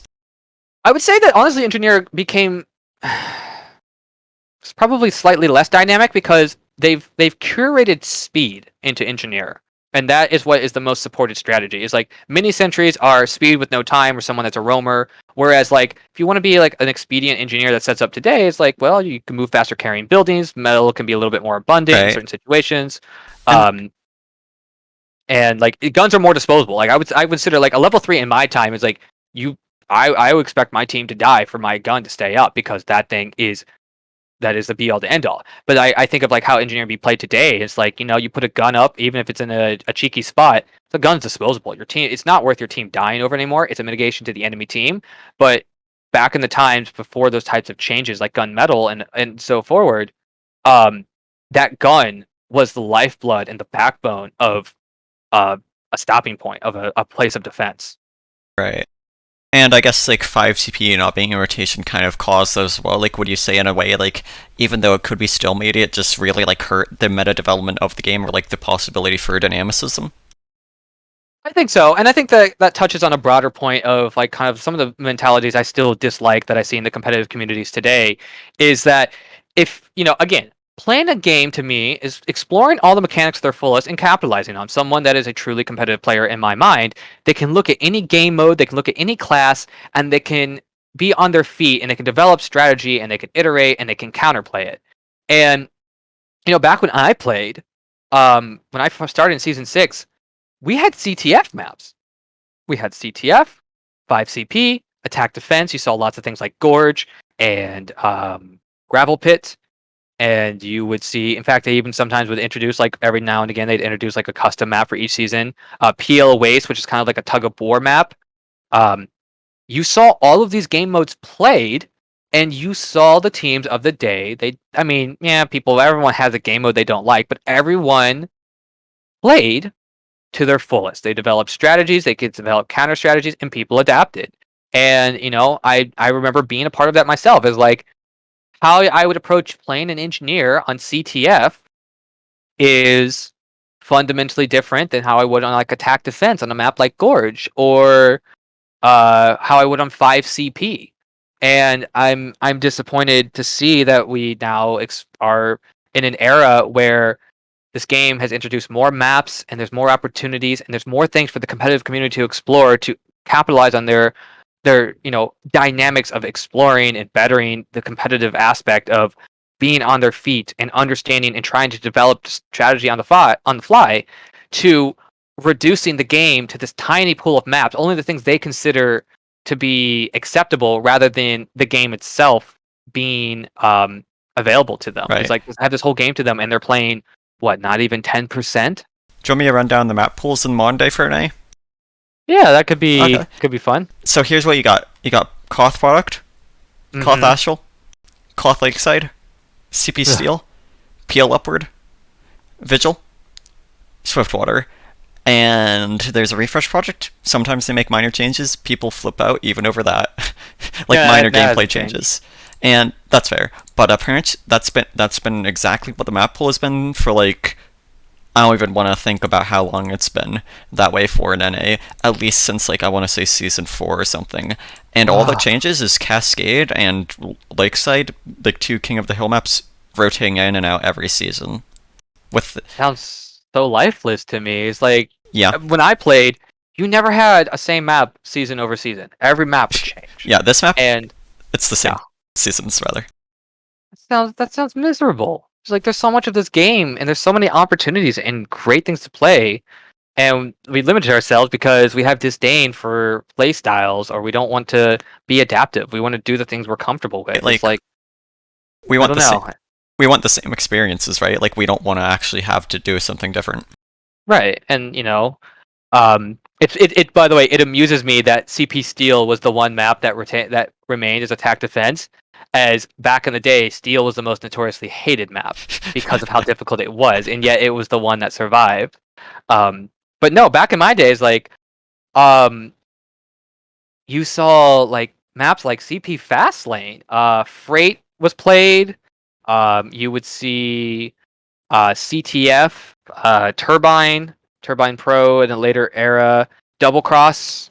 Uh, we had a couple custom maps, like I said, PL Waste, which was a tug of war, CP Haunt. I'm sorry, CTF Haunt, which was like a dynamic modification to CTF, where I think it was if one team had the intel, the other intel was locked out, and you had to actually get the intel reset in order to cap. But like teams played these maps, and they didn't complain. They explored them. They developed strategies and dynamics. And I can't imagine, even towards the later end of UGC, if we had eliminated CTF, and it was still 5 CP. Attack defense had kind of gone by the wayside. So it was really 5 CP, which was notoriously hated, King of the Hill, and Payload. And Payload had basically devolved into, I think, by that point, just basically Badwater and Upward. And you had, Product has always been a popular one. Yep. Lakeside was the other one. Ram Jam would come in occasionally for King of the Hill. Um, and then towards the end is 5 CP had been devolved down to one map a season. They were rotating between Process and Gully Wash. And I Oh. remember after season 15, I think it became only Gully Wash, and then eventually they just said no. And So they just why do you think competitive became so much less diverse over time rather than growing and expanding? You mentioned something about the Plat Council earlier, right? Yeah, so I think there's several dynamics that lead into this. I would say the first is I think that the shortcomings of a community focusing and emphasizing on only a subset of play is not something that's dynamic or that's unique to TF2 competitive community. I think all communities suffer from this. You can see it with things like Smash Brothers, or card games like Magic the Gathering or Right. Yu-Gi-Oh. Is people get fixated on a particular subset of things. Usually it's what someone popular does. Maybe they do have a good strategy for the time. Maybe they're just a player that is, they're famous for their personality and perhaps not for their playstyle. Um, and then also the other focus of, I think, competitive tends to naively gravitate always exclusively towards speed and damage, and they don't think about the other types. I don't think that the more fringe dynamics of what could make for powerful competitive play always get considered. Like take Overwatch for example. Is like if I had to name like the top common heroes for Overwatch, it's probably like McCree, Soldier 76, a little bit less to an extent, but like your barrier tanks, your Reinhardt, your Zarya. It's like it's down to like I would say speed, resilience, and CC and types of mitigation. But like you don't hear about, when's the last time you heard about like a Symmetra or a Sombra player in Right, Overwatch? right. And what's funny is I have some really good friends I've made over the years that play Overwatch, and like I have one friend who like he only plays those types of heroes. Is like he's not if you tell him to play McCree, like maybe he plays McCree at like a mid plat level, but his whole thing is he loves to go into games and he has like he loves to play Symmetra and he has these crazy dynamics and like he's nearly made it. Like he was like one or two places away from top 500 back when Overwatch was still a lot more lively. And I share that sentiment. And I think the reason he was so effective is because like he understood the class and he understood the psychology and he was tripping up people that just they couldn't grasp it. So I think that at a high level, the lack of growth and expansion and exploration, I think as a community is very early on, they focused on that. And there's, as the community gets more popular and there are more participants, it grows. People explore a broader spectrum of things. I think during the era I played around season 6 and season 7, we saw a lot of that. And then as the community is, matures and it, people start to lose interest and strategies have been developed and lots of things have been explored, it begins to consolidate again. The people that are focused more on the traditional, I would say, behaviors are the ones Hmm. that persist longest in the game. Or it's the mentality that comes back out from people that are newer and they aren't willing to explore as much. So Similarly, I would say for UGC, um, Plat Council also did have a negative influence, which is to say that Plat Council, I think there was, there's always politics in anything. Plat Council, some of the more, I would say, unfriendly teams that didn't want to foster growth and they wanted to be more about exclusion and I'd say superiority. They wanted to enact round robin in Plat Council, um, mostly so they could just have less teams. It makes their metal rarer if there's less teams that have it, and they wow. get the gatekeep. And it was in my perspective, and I remember being a part of those conversations. Like I was very much against it because I knew like it was going to have the same exact effect that it did, which was you're going to push out qualified teams out of the division, and they're going to feel like they're sandbagging the division below. And Right. it had this cascading effect, and I think that drove people away. Question. And you go for it. Uh, so you could go back to that a little bit, but did that end up kind of isolating yourself from that community? Like, did they kind of push you out? Like, is that one of the reasons why you eventually stopped playing? Like, Yes and no. So it's funny. The dynamic that I had was shared by a very small minority of teams in the area. I'd say about half of Plat Council, the louder half of Plat Council disliked it, and they got their way by kind of throwing, I would say, in a sense, glorified tantrums. The people that were a little more passive, I think, shared my sentiment, but they weren't. They were a little intimidated to speak up. But it actually ended up that the UGC admins very much also supported the growth mindset I had for the community and the integrity mindset. So it actually ended up leading me into becoming a UGC admin for a couple of seasons. oh wow. So yeah, so I was actually a UGC admin for a number of seasons, um, and I think it helped me in prolong my time in UGC. I think without the admins and the teams that were more supportive of my type of growth mentality for the Hmm. community. It kept me around there a little longer, but it did still I still had to kind of watch the decline from the Right. sidelines. Like it So was a losing battle, right? it was a losing battle, Hmm. unfortunately. So I mean, I stood on my laurels of what I believed in, but it unfortunately I think that the administration, the top level administration above even where I was, they didn't understand it or see it in the same way, and they kind of let some of this bad decision making be reinforced by who was loudest, and I think Hmm. that led to a lot of decline in the league. And Okay. I think that, and I think it was kind of a perfect storm because the decline of the league, that was kind of a focal point of where it wasn't fostering growth anymore, and it was making people feel uneasy. And then following that, two things that were pretty substantial happened. The first one, Overwatch came out, and people thought Overwatch was going to be that TF2 killer. I think people were frustrated with Valve also neglecting TF2 at that point. So Overwatch was a great one to take a lot of steam out, which, from my perspective, UGC did end up doing an Overwatch League for a number of seasons. And I think, because my perspective today is, I think that people were stargazed with Overwatch, and then they realized it really wasn't the TF2 killer, and they wanted to come back to the league. And I think UGC would have been the place everyone would return to, but a couple of other things happened that also, I think, dampened UGC's kind of namesake. Yeah, like what were some of the issues with them back then and going on? Yeah, so a big one that started to see a mass exodus of very, very top level teams was in season 17. Valve enacted a very, very massive ban wave for people that were using cheats in the game. They had been, logging these players who were using these types of cheats for a very long time, and they banned them. And of the players that were banned that season, it was just a few days after the end of the season, the number one sniper in silver, the number one sniper in gold, and the number one sniper in platinum. Oh my god, all got back banned. I heard this in just a previous interview not too long ago. That's right.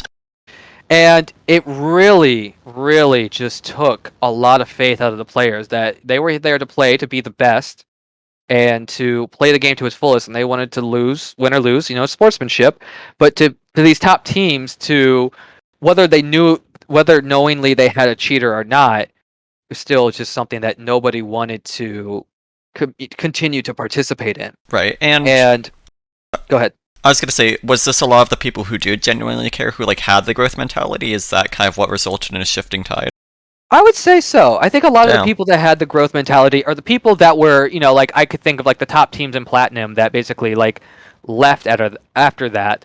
A lot of them were the teams I would consider the healthier teams that wanted to foster growth, that wanted to mentor lower division teams. They, to them, that was the end of it. And I think, too, is it also reinforced, there was a particularly troublesome member in the league, in Council, that was known to be rather, to be blunt, rather toxic and arrogant. And, he was always good at making, I guess, so much of a ruckus, he would kind of, divert attention from other things. And nobody ever really noticed, I always had contention with this player. But I noticed that, going through the team history, he started, steal and all that like everyone else. But he very quickly made his way to the top, and his team recruited top talent because the team was, of course, everyone wants to play for the top platinum team or for one of the top 3 platinum teams. But all of his snipers, all the way up, his whole team history, every one of them had a VAC ban. I mean, if you ask me, my perspective is he used cheaters to validate his team, to move himself up through the ranks, to get his prestige. It was ill-gotten gains. And to me, that just, left a bad taste in my mouth. And it, to me, I think was shameful. And I think for anyone else that also was aware of that, for them too, they didn't want to be around it anymore. It's right. Even if no, the problem was UGC didn't ban any of the teams. They banned the snipers, and then I think they took away they gave all of those teams participation medals rather than their first place medals for that season. But the teams were still around, and whether the teams knew, nobody really knows. But I got to be honest, is the person to who I'm referring to, you don't have 7 different teams, all with cheating snipers, all the way up through the leagues, and it be coincidental. No other team had that same problem. I can't believe that it wasn't something that was knowingly done. Yeah, it definitely seems to be consistent, just sort of that negligence on UGC's part, at least at the top administration level. Well, that same player actually had been temporarily banned a number of times for things that he had done. And he had raised such a fuss, and he would throw such, I would say, disproportionate tantrums.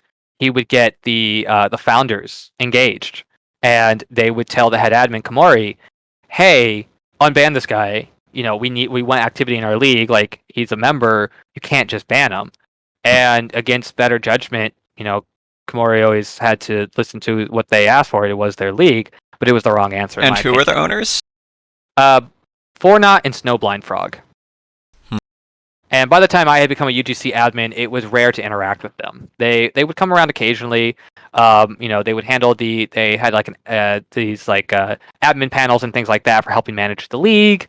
They would come around for certain things, actually, believe it or not, when Overwatch was just launching, UGC, still with its notoriety at the time, Fortnite and Snowblind actually spoke with the developers at Blizzard, and they had some FaceTime with them. So every now and again they come around, and they had the opportunity to have their reach, and they made it known when they wanted to. And unfortunately for players like this one I'm referring to, when that person got their attention, perhaps out of just not being engaged with the community, they bended to the will of this person. And something he ended up eventually doing, I think, was, of all the blows that the league had, from Plat Council to the Season 17 back ban wave to Overwatch coming out, UGC eventually made Kotaku News for a rather concerning, inappropriate event that was fostered by this particular player. And I think that is what was the final nail in the coffin that caused the max exodus. And at that time, it was right when RGL was coming around, and it was a prime opportunity for RGL to root itself as becoming the kind of replacement league for UGC, which had just, in addition to everything else, had let this particularly terrible thing happen. And to me, I would kind of mark that as the putting the league on life support following. But then the damage was kind of like already done, right? Like the damage was basically already done. And yep. Would you be surprised to hear that UGC still has the same issues, specifically with their Asian region, at the least? Those sorts of issues? That doesn't necessarily surprise me, no. Nah, yeah, suppose that. You'll be seeing a bit on that in like a week or two. But what can we as a community do about those sorts of things? So like going forward, like how can we kind of recover from all of that? And do you think like the invite council, plat councils, whatever, at the top of the game still kind of results in some of these issues?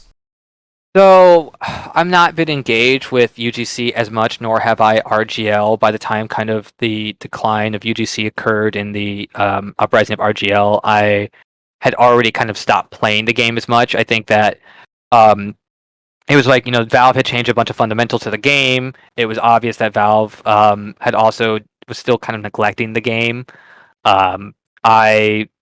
A lot of the people that I played in the league starting out, a lot of those people had retired, so I wasn't seeing the same faces that I had used to. It just didn't feel like the same game. And it also felt like I had accomplished what I wanted to accomplish. I was able to, win my divisions, doing the things that I had done. I felt like I had given the opportunity to inspire others doing what I do. There was a culture there that even if I was no longer participating, I felt like there were people that were still able to continue that dynamic and that engagement. So I don't know the details of the politics today, but I think at a high level it is to say that if UGC could do it over again, and hopefully how the league's managed today is to not let a player's notoriety or mechanics or anything that makes them a top contender, it doesn't give them a free pass to behave in such disrespectful ways. It's I think a big part of it competitive is you can have the best mechanical player in the world, but if their attitude is absolutely garbage or toxic, they're not worth being on anyone's team. They aren't, and they're not worth being a part of that league, especially a representative of the league. So I think that expecting a real level of respect out of our other players and speaking up when they're out of line to the administrations, and the administrations acting on that is, even if that's a top player that gets attention to the league, if they're constantly someone who acts out and does certain things, is like, that player could be a good marketing draw, but at the same time, they could also be the death of the league, as we saw with UTC. Well, RGL is the main league now, yeah, for North American HL still. Right. That's last I understood, is that they were still the primary league. Do you think we can ever kind of go back and restore that sense of community, and just the state of how things once were, or do you think the only thing we can do is just try and do the best with what we have, and that we might not ever see a dynamic, life-full game as we had in the past again? So I think another aspect of it is, back when I played, is that the game still saw regular updates from Valve, and there was no end in sight. It was still this early era of it wasn't super common to see game companies give the amount of love and life that TF2 had. Is like, to all of us, is like TF2 is going to get updates for forever. Every couple years, we're going to get a major update. There's something to be excited about. The game is evolving. Lots of people are playing. Um, and I think that Overwatch and Valve's neglected the games. Like, when's the last time we got a content update? I don't even know. What, 6 years? So, Or is it 2017. 5 years? Yeah. Besides, that's just been like occasional maps being Right. added and hats and minor fixes, and we have a bot epidemic. Right, and like we have a bot epidemic. It's like Valve has so much money that they could print. Like just they're printing money. They could contract and outsource an entire team to clean this game up. People are literally reverse engineering this thing Right. all the time and doing it, and they just don't. So, And I think, sorry. go ahead. I was gonna say, so I'm not sure if you're aware, but there was like a pretty big YouTuber, like a TF2 content creator thing, where it's like they're all messaging Valve. And do you think maybe like a joint front, like a lot of the former competitive players, like pitching in as well, a lot of the current competitive players, the leagues, the admins, do you think all of them coming together, just like messaging Valve through all of those means, like maybe that could change things? Just like the casual competitive community coming together, even if Valve doesn't step in, like maybe that could help restore a sense. I think that at this point, there's too little too late for the game to be salvaged by the community alone. I think that there has to be someone that is at Valve that can push out official updates and do official sponsorship. Like, to get a second life to TF2 would require Well- something like how Blizzard has run an Overwatch League, and Valve needs to give the same level of care Well, from. that's definitely fair, but like, how do you feel about just like the casual competitive communities just kind of working together, kind of collaborating more, and just trying to raise mutual interest again if Valve isn't going to do it? Like, do you think that could be a potential solution as well, at least in some shape or form? I think the problem is no matter how much the either community collectively raises awareness, Valve has to engage. Oh no, I'm not talking about awareness, like, of the issues. I'm just talking about like working out these things amongst themselves, just raising mutual interest between each other, and sort of like establishing a more healthy like sort of partnership and making both more accessible, kind of. So I think that my cynicism says is like no amount of engagement amongst the community can solve things like the bot issues that we see. It's like Right. these crazy hacks. Is like Valve has to address that by the actual game distributable itself.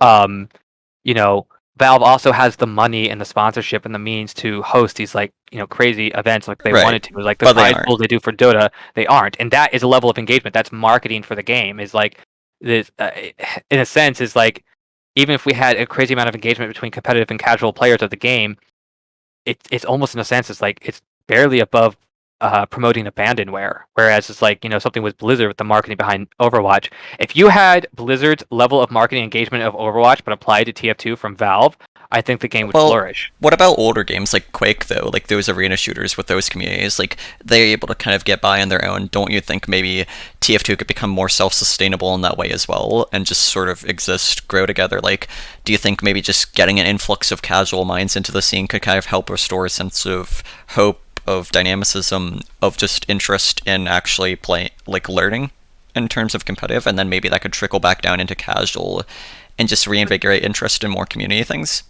Potentially. I think that for that to happen though I think of this as more of like a product manager perspective is like when you think about like um and getting an engagement from a player base, it's like you have to make it the easy lowest common denominator that makes it accessible. I imagine with lots of games like Quake is I don't know if the official companies like for the older Quake games, if the companies are still sponsoring them or hosting environments for them, but like there's got to be a North Star that everyone can rally around. Right. It's like right now TF2, yes, you can still go to the Valve Store page. There's a TF2 download link. You download it, you install it, you play it. That experience is where the majority of your funnel is going to be. And until Valve abandons that, and like the game is no longer listed or not downloadable anymore, and then the only way is like an open source distributable, which is say like they think about like how Team Fortress Classic does it. It's like Team Fortress Classic is a successor that can truly address those issues because they are the distributor, they have the source code, they could take care of things like bots, and they can clean up the game and give it the attention it needs. But the problem is like not a lot of people play Team Fortress Classic. There's like what, a couple servers filled at the most, Right. and that's because a lot of the marketing and awareness is overwhelmingly still captured by Valve. Valve is basically slowly strangling this thing to death by not releasing it, but also not giving it the tender love and care that it needs. And I think that until something breaks, either Valve gets their act together, or they completely just, they cut the cord, and the game becomes free to grow independently of the now Valve namesake, I think it's going to be caught in this kind of in between that it just isn't as healthy Right, as I would like it to be. Like some people are still trying to like wait out hope for Valve to kind of fix things, and so they're not all going to be motivated to just try and come together and all these things, kind of. Yeah, I think in a sense, but also even if they were to come together and fix those things, it's you can build, but it doesn't mean they will come. I mean, if you can build this thing, is like the average user is still going to probably go to the Steam store and go through the official TF2 download links, and also I think there's probably some sort of intellectual property rights or other things that should anybody try to market or make money off of it, Valve's going to come after them. So you can't put any financial incentives or marketing. There's no value in putting marketing behind it because you're not going to be able to make return on investment because you can't charge money because Valve's going to come after you. I mean, it's their intellectual property. So I think that it not being abandonware in itself also has that implication as well. Okay. I don't know. I just feel like it's the sort of thing where it's like, we actually didn't get around to talk about this before, but just like the sorts of guides you would do, people just coming together, working on things, humanizing the competitive scene, and then seeing all that like knowledge, all that kind of collaboration trickle back down into casual. And it's like, I feel like that's just something that would be really beneficial, especially if it's also something that casual content creators sort of help partake in as well, to just really build a new sense of community to repair the damage that's been done. Yeah, I would say though that the articles that you refer to are articles at a time where people were highly already engaged with the game, and I don't think that they furthered engagement per se, but when I say further engagement, they didn't. I don't think they generated new players. I don't think they brought new blood, but I think it continued to reinforce the players that were there, and it kept them playing longer. And by proxies, you had a growing user base as new players came on. TF2 was unique in that it persisted as player base for a very long time. People were still hopeful for the game. The game was going to be there, in that era. It was there for forever. The game was never going away. But now you look at it today, it's like, well, the game is bot ridden. There's not been updates in years. Nobody has any faith in Valve. See, sorry. Yeah, no. So I don't see the same level of aspiration from the community that today that I saw then. See, I don't think it's that important. A lot of older games, like, if you look back to the more niche ones, they have their sort of followings. Like, they don't really need official support. They just need something along the lines of, like, the servers being up, and a lot of the time there is no easy, accessible, casual thing for new people to get into, but then they still have their own communities. But then here, it's just, like, you have so many content creators still that can still kind of, like, shift the tide, just raise awareness, bring new people in, friends of friends and all that stuff, appeal to other sorts of people, collaborate with people of other communities to sort of get new interest in. And it's just the sort of thing where I think it could be very possible for a lot of people to just collaborate, work together, and just sort of fill the gap, because it's like, yeah, sure, Valve's never gonna, like, come back, but then, like, that's pretty possible, but then we also just have something so unique here. And if you take a look at other sorts of games, their issues, it's like, okay, we might not be able to do anything about the casual side of the scene. Okay. Other sides, like other communities, don't really have that good of a casual scene themselves, but then they're still able to sustain themselves. And I think it's just important to be able to look at everything and be able to just come together and be like, okay, this sucks, but there's still something we can do in spite of that, instead of giving up hope. I think TF2 will always persist its kind of niche environment, and it'll never truly die out. But I think it's going to be one of those things. Is like, think of like TF2 on, like, the PS3 and the Xbox 360. Is like, you might be able to find a server or two in the rarest of cases that are filled up on like a certain time of day. Is like, it'll never go away. But I think that for TF2 to truly have the flourish and the level of love and growth that it saw 10 years ago, is it, until, like I said, it has to either completely detach from Valve, or Valve has to take it back up. Right. Because if it's not detached from Valve, you never get away from the source code being somewhat protected, and the main path of introduction to players being that methodology of downloading from the store. And I mean, like, we saw it before. The Source Engine had remote, RCEs. They had remote code executable exploits, which those things are really damn dangerous. And it's a very compelling reason to not want to get on there. It's these things are showing up and they're unlikely, or they're taking a long time to get patched, and it's going to be exploit after exploit. Eventually, it's going to be too unsafe to even launch the game.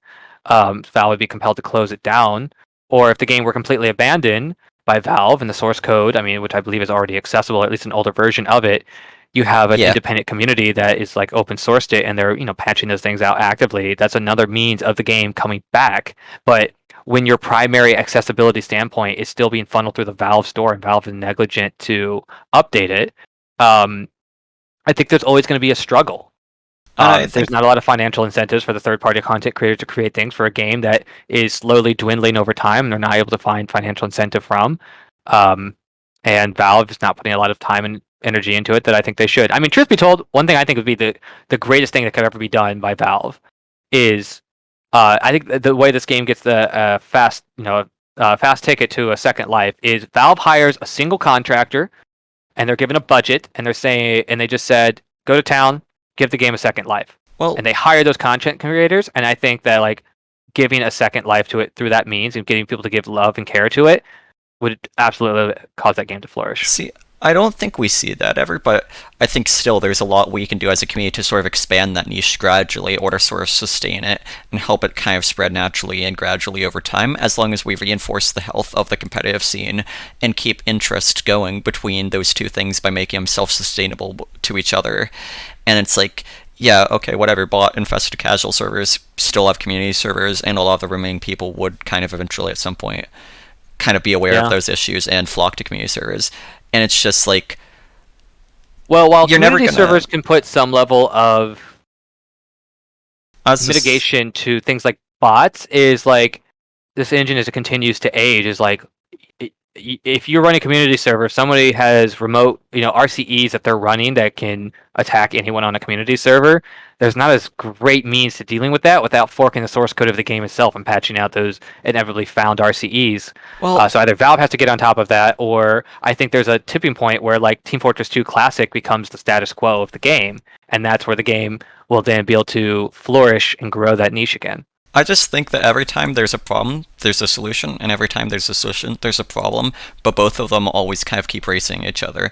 As long as you have a caring community, you're going to see those sorts of solutions still try and come through some mean, because people do care, and I think Agreed. it's important to keep caring.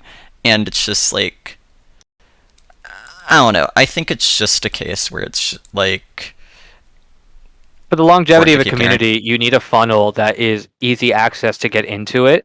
Somebody who used to run an online community, both large and small, a community that doesn't foster an easy method of growth is not going to have a wide funnel of receiving new members. And if it's only the same people that have always been playing, you're gonna your growth will stagnate, and people will eventually leave. They will lose interest, this and that, and the community will slowly dwindle over time. So having a healthy funnel that allows for new intake is going to be important for this community. If the barrier to entry is too high, it won't. I don't think it'll spell good fortune for the game in the long term. So I agree that something needs to be done, but what exactly that is, I would say is probably still up for debate. yeah, like it's something we need to come together and work on, because we're never going to get a magical solution provided to us.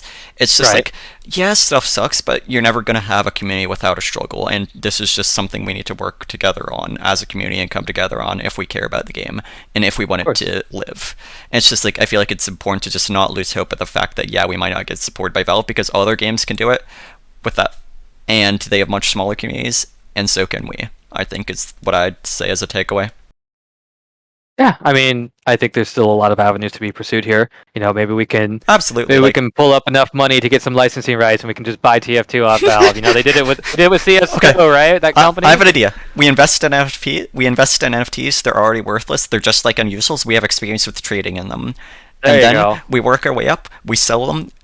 We crash the NFT market, and we revive TF2. We buy TF2 with that money. It's the way There you forward. go. We've had a golden opportunity given to us. Future of TF2, But, I believe. I definitely think it's an interesting discussion to be had. Like, I feel like it's very interesting viewpoints to see from each other. Honestly, this is what I love about this sort of format. Like, that's just like a completely random discussion that we had. For sure. And I've always thought about this throughout the years, and as my role is today, I actually am a product manager for a software and hardware company, and I get to look at things from more of a macroeconomic perspective, which is why I think I fixate on the perspective that I have. And I mean, I be candid is like I still believe that there is an opportunity here, and truth be told, is like should the day come that for whatever reason I decide to pursue another role in my career outside of this company, I've always thought about actually sending that resume to Valve and just be like, put that cover letter to be like, hey, I'm someone who played your game for 10 years, and I'm applying here not because I think you guys are the greatest thing ever, as I think you guys used to be, but like there's a lot of potential here you guys have squandered, and I want to try and revive that, as I think that you guys have a golden goose and it needs to start laying eggs again. I think that's something that I would feel empowered to try, but right now my career opportunities and aspirations aren't quite aligned to Right. to pursue that today, and it also is contingent on the day that I do that. That Valve bites, and it's hard to say. I've never really gone out of my way to apply to Valve before, and I don't know what the hiring process is like Uh, and whether or not they'd have any interest. right. It's worth exploring. Do you mind if I like share my sort of sentiment for a little bit for a second? Yeah, absolutely. So for me, I come at it from the perspective of the bottom of the game is only as healthy as the top of the game. Both sides Hmm. have to coexist, and I feel like the main issue we see, like, yes, of course we have the issue with Valve, right? But then I Yeah, think another huge underlying issue that goes along with that is just a divide between the casual and the competitive community, and the competitive community and the bottom of the competitive community, like the top of it and the bottom. And you'll see some YouTubers who are like, oh, don't balance things around competitive, or who some are like, balance things around competitive. It's just like we gotta work together on these things because these issues aren't going to solve themselves, and Valve isn't going to give us some magic bullet solution. But for in sure. times of struggle, that's when people end up coming together most, and that's when you can heal that sort of divide, I feel like. So Because you have to. it's funny that you mention the pretense of balancing around competitive, because I actually have a perspective on that. And Oh, yeah? candidly, I believe that balancing around competitive actually is generally a bad idea, and it's something that we saw actually a lot with Blizzard in Overwatch, and I think that Oh, that's yeah. also caused a similar kind of toxic mentality. So very candidly, my perspective of why balance should be. uh, I agree with you that it should be more of a middle ground between competitive players and non-competitive players. Right. But I find that very often what ends up happening is um, you end up with a situation where the competitive players often become well recognized, and they become, kind of internet famous e-celebs for the game, and Benny? they're the ones that get all the attention. And what happens is they get a following, and competitive players have an opinion, of course, from their perspective of how they experience the game, and that often gets parroted by the masses of the common players. And the game companies, as product managers of this community, often make the mistake of hearing that popular opinion from the common masses and believing that it is truly their opinion and not just one that is echoed of that of a competitive player. And the game gets balanced around people that are extraordinary in their Well, mechanics of the game. here's what I have to say to that. I don't think Valve does that here. I think it's something that if we all want to do. Oh no, it certainly doesn't. Right, But so I it's think like, it's I feel like that can. Sorry? so I think that my takeaway is not to say that like to be. I'm not saying that Valve does it, and I'm not saying that it is what they should do. But I think that it's a dangerous sentiment that I've not seen really any company Well, ever do well. here's what I have to say. It wouldn't be a company doing this, it would be the players. And we as players, Sure, we don't have time to screw around anymore. It's just something we have to get right because the game's life is sort of in a dangerous spot right now. So we don't have sure, the permission, we don't have this safety net of it being like, oh, this company could save us, or oh, something will get right. better. Nothing is going to get better unless we make it better, and I think that is a very strong motivator for people if we come together on it and we discuss Certainly these agreed. things But together. my sentiment still stands: is letting the competitive or the e-celebrity players of the game set the Right. rhetoric And I'm is going to end up with the same problem that you have, is that you end up tweaking these very fine-tuned things that the top 1% of players are capable of doing, and it has no or negative impact on the common play, and the dynamics aren't changing throughout the rest Right. of the game. I'm saying like if we do try and do something like that, like I think we be kind like I think we're kind of aware of the fact that we just don't have that much of a buffer, so we have to get it right. Like we can't just Agreed, but let I one think thing. that when we approach that as a community, we got to be very particular about doing that right Right, and I think that's like why early we on. might end up doing it right, if that makes sense. Yeah. For sure. Yeah, and there's plenty of opportunities to do so, but I think that, I would say today is that how the competitive scene handles it is they get the authority of moderating at least how competitive is done, and they get to choose the ban list, they get to choose the Right. map list, and I think that they're that is going to have to change, and I hope that the collective community players in this arrangement are able to influence that in a healthy way, because in my perspective is how competitive is played is the shrinking of mechanics is not healthy to the game It as it isn't. is. It helps nobody. Right. That was a pretty deep chat. Yeah, sorry for like sci-fi accidentally cutting to you from time to time. No worries. That was pretty invigorating. And it's funny that you mention it, because kind of reimagining the game makes me think about the side project that I had. Oh yeah. Um, yeah, so towards the end of my playing the game, in fact, after I stopped, I had stopped for about a year or two, but I always had a vision of something I wanted to do. Um, and it was kind of in the spirit of this a little bit. I actually worked on a mod for the game called Alternative Fortress, and what it did is it was a mod where we took every unlock in the game. We didn't just tweak it. It wasn't a balance or a pro mod. It wasn't what I was going for. It was the idea of just reimagining everything in the game for it to do something new. And the idea is like, for someone who's played the game for a decade, it's like, the arc of the lock and load, the damage numbers of the direct hit, all of these things. The splash radiuses, like it's muscle memory. But what would happen if everything you knew was suddenly changed and it was all completely different, and it was mechanics that you don't have any base of reference for? And there is an attributes mod for source mod that I used to change all of the attributes of the unlocks in the game. And this mod, it's great because the only caveat is it doesn't display attributes in your loadout menu. It still shows the original stats, but if you inspect player in game, it shows the proper stats. But you don't have to download any client-side mod for it. If you just connect to a server that has it, it just works. But I made this mod and I reimagined every weapon in the game. And the TF2 attribute system, even for something that was created in 2007, it's a powerful system. And we did some crazy things with it. And for example, the Hulong heater is now a minigun that shoots flares, Oh yeah. which is every time someone sees it, they're like, "Oh my god, that's so crazy!" It's like, how do I play with this? It's like Heavy has fire damage now. Like he can now like crit and mini crit people from mid range. It's like, what is this? How do Heavy's a hit scan class? What the hell are these projectiles? But so there's all sorts of crazy things you can do with the game engine, and I made an exercise from that. So I had a couple friends that were still participating in competitive, and I asked them if they could put up a little bit of feelers for me to start some pugs. So we did some pickup games where we didn't give them all the details to say, like, here's what every weapon does, but we said, we reimagined all the weapons in the game, and they all do something different, and come join us. And I got a surprising amount of interest for the short period that we ran these pugs. I Right. think we ran it for a couple of months.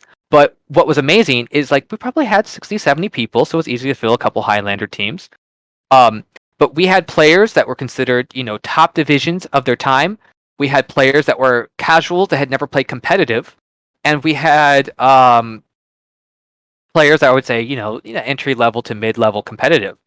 And what was amazing to me is we mixed these players up across the teams, and we had, despite the fact that we had very, very high level, high tenure fidelity players, they were balanced games, and no one person dominated. The players that were casual and new had the same footing as your 10,000 hour veteran players, because it took away all of their muscle memory, all their psychology, all their understanding of the dynamics of what things do and how to capitalize on their weapons. It was all ground zero.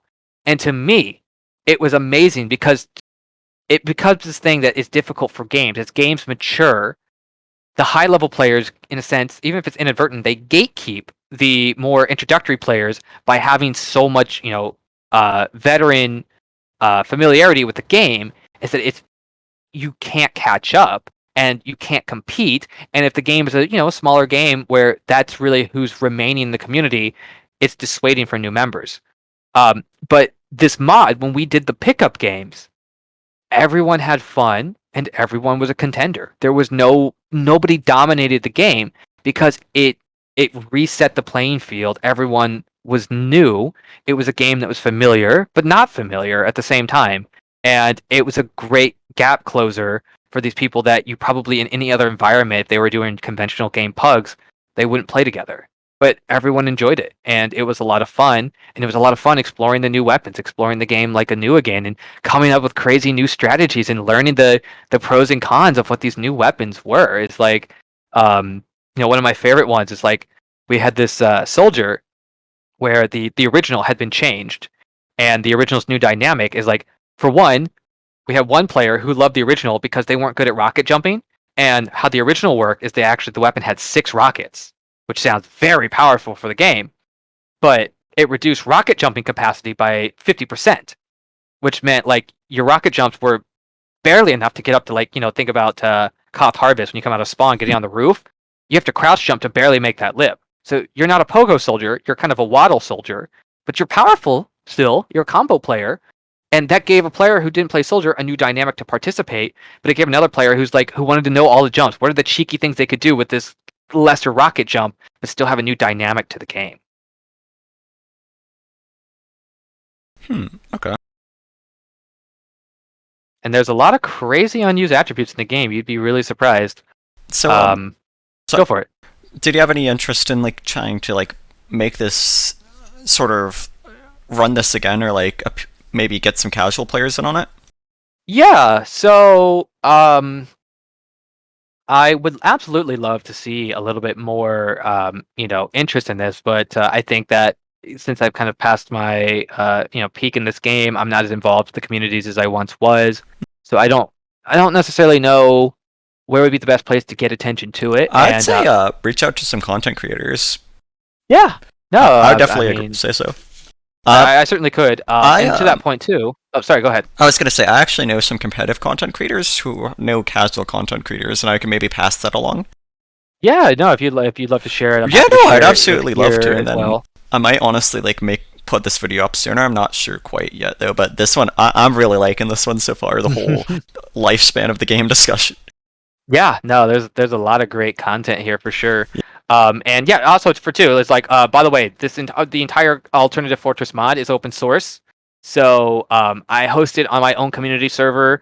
We have dedicated Alt Fortress nights, which I'd be happy to socialize and give people the opportunity to play. But the mod is also open source, so people can actually look into it and see how the whole thing works. So happy to share those links as part of this this interview as well. Yeah, for sure. Do you have a link for it or anything? Do you have a website? We have the GitHub. It's a GitHub repository. That's kind of where the source of truth of where the latest development of the game is at. I have a co-contributor who's kind of, as I've taken more of a back seat on it, he has become the primary developer. You can see his contributions to the GitHub. But yeah, that's kind of the website for it today. Probably, I would say that there's probably a little bit of a lacking of videos demonstrating how seeing it in action, because you can read about it all day, but it's a lot different. You can hear about someone talk about a minigun that shoots flares, and then you can watch someone mow down an entire team with flares with the Hulong heater. So I think we need a little bit more video content. We have some basic ones from back when we did pugs. We had a couple people that were demonstrating some of the strategies they come up with. The Jag has bi-directional teleporters now, and we had a guy who was trying to do a crazy strat between B and E with his sentries and bi-directional tellies, and it was interesting. So we probably need to get a couple more of those out to kind of help people visualize and see the new dynamics. Right. Okay. Okay. So, you did some engineering guides as well, right? Like, could you go and walk me through some of those, sort of explain the thought processes, what it was like creating those, the reception and all that? Yeah, so let's see. I think the first one that was independently authored following the engineering Bible was The Engineer's Guide to Engineering. Yeah. And it was at a point where, I think that I had started to receive more independent inquiry into, my engineer play. It's like, why do you do what you do? Um, what's your thought process behind it? The most common question I would get by far was, where should I place my sentries on this map or that map? It wasn't usually how do I determine them, but where. And I would always give them the same answer, which was, I can't tell you. Nobody can tell you. Um, Part of an effective sentry placement and is to say, you determine it by understanding the pros and cons and weaknesses. And if you're just emulating a location doesn't explain why, it doesn't explain the pros and cons, it wasn't observed. And even if someone tells you those things, you may not, retain them, or you may not have the appreciation of why.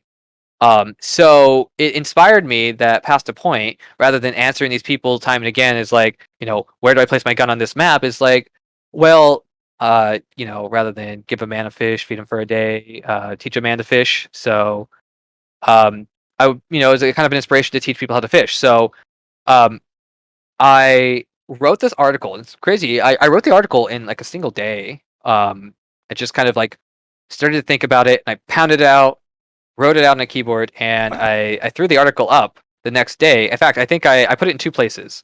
I put it in the Steam community guides, but there was Yep. also Steam powered user forums had like a news website, and I signed up for there and I submitted it as a draft, and I forgot about it.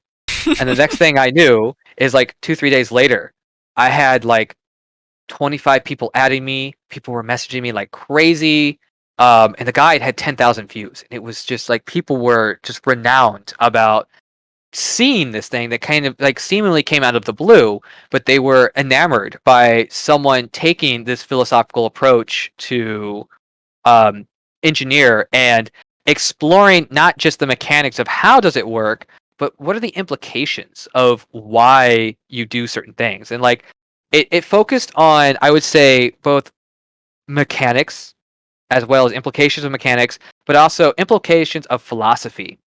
So, for example, is like, ask someone, tell them to ask you what a teleporter does for engineer. I mean, if I were to ask you, like, to you, what is a teleporter for the engineer class? I'd say it prevents an opportunity for Spy to get easy backstabs on unaware players. Okay, so it I'm joking. prevents. I'm joking.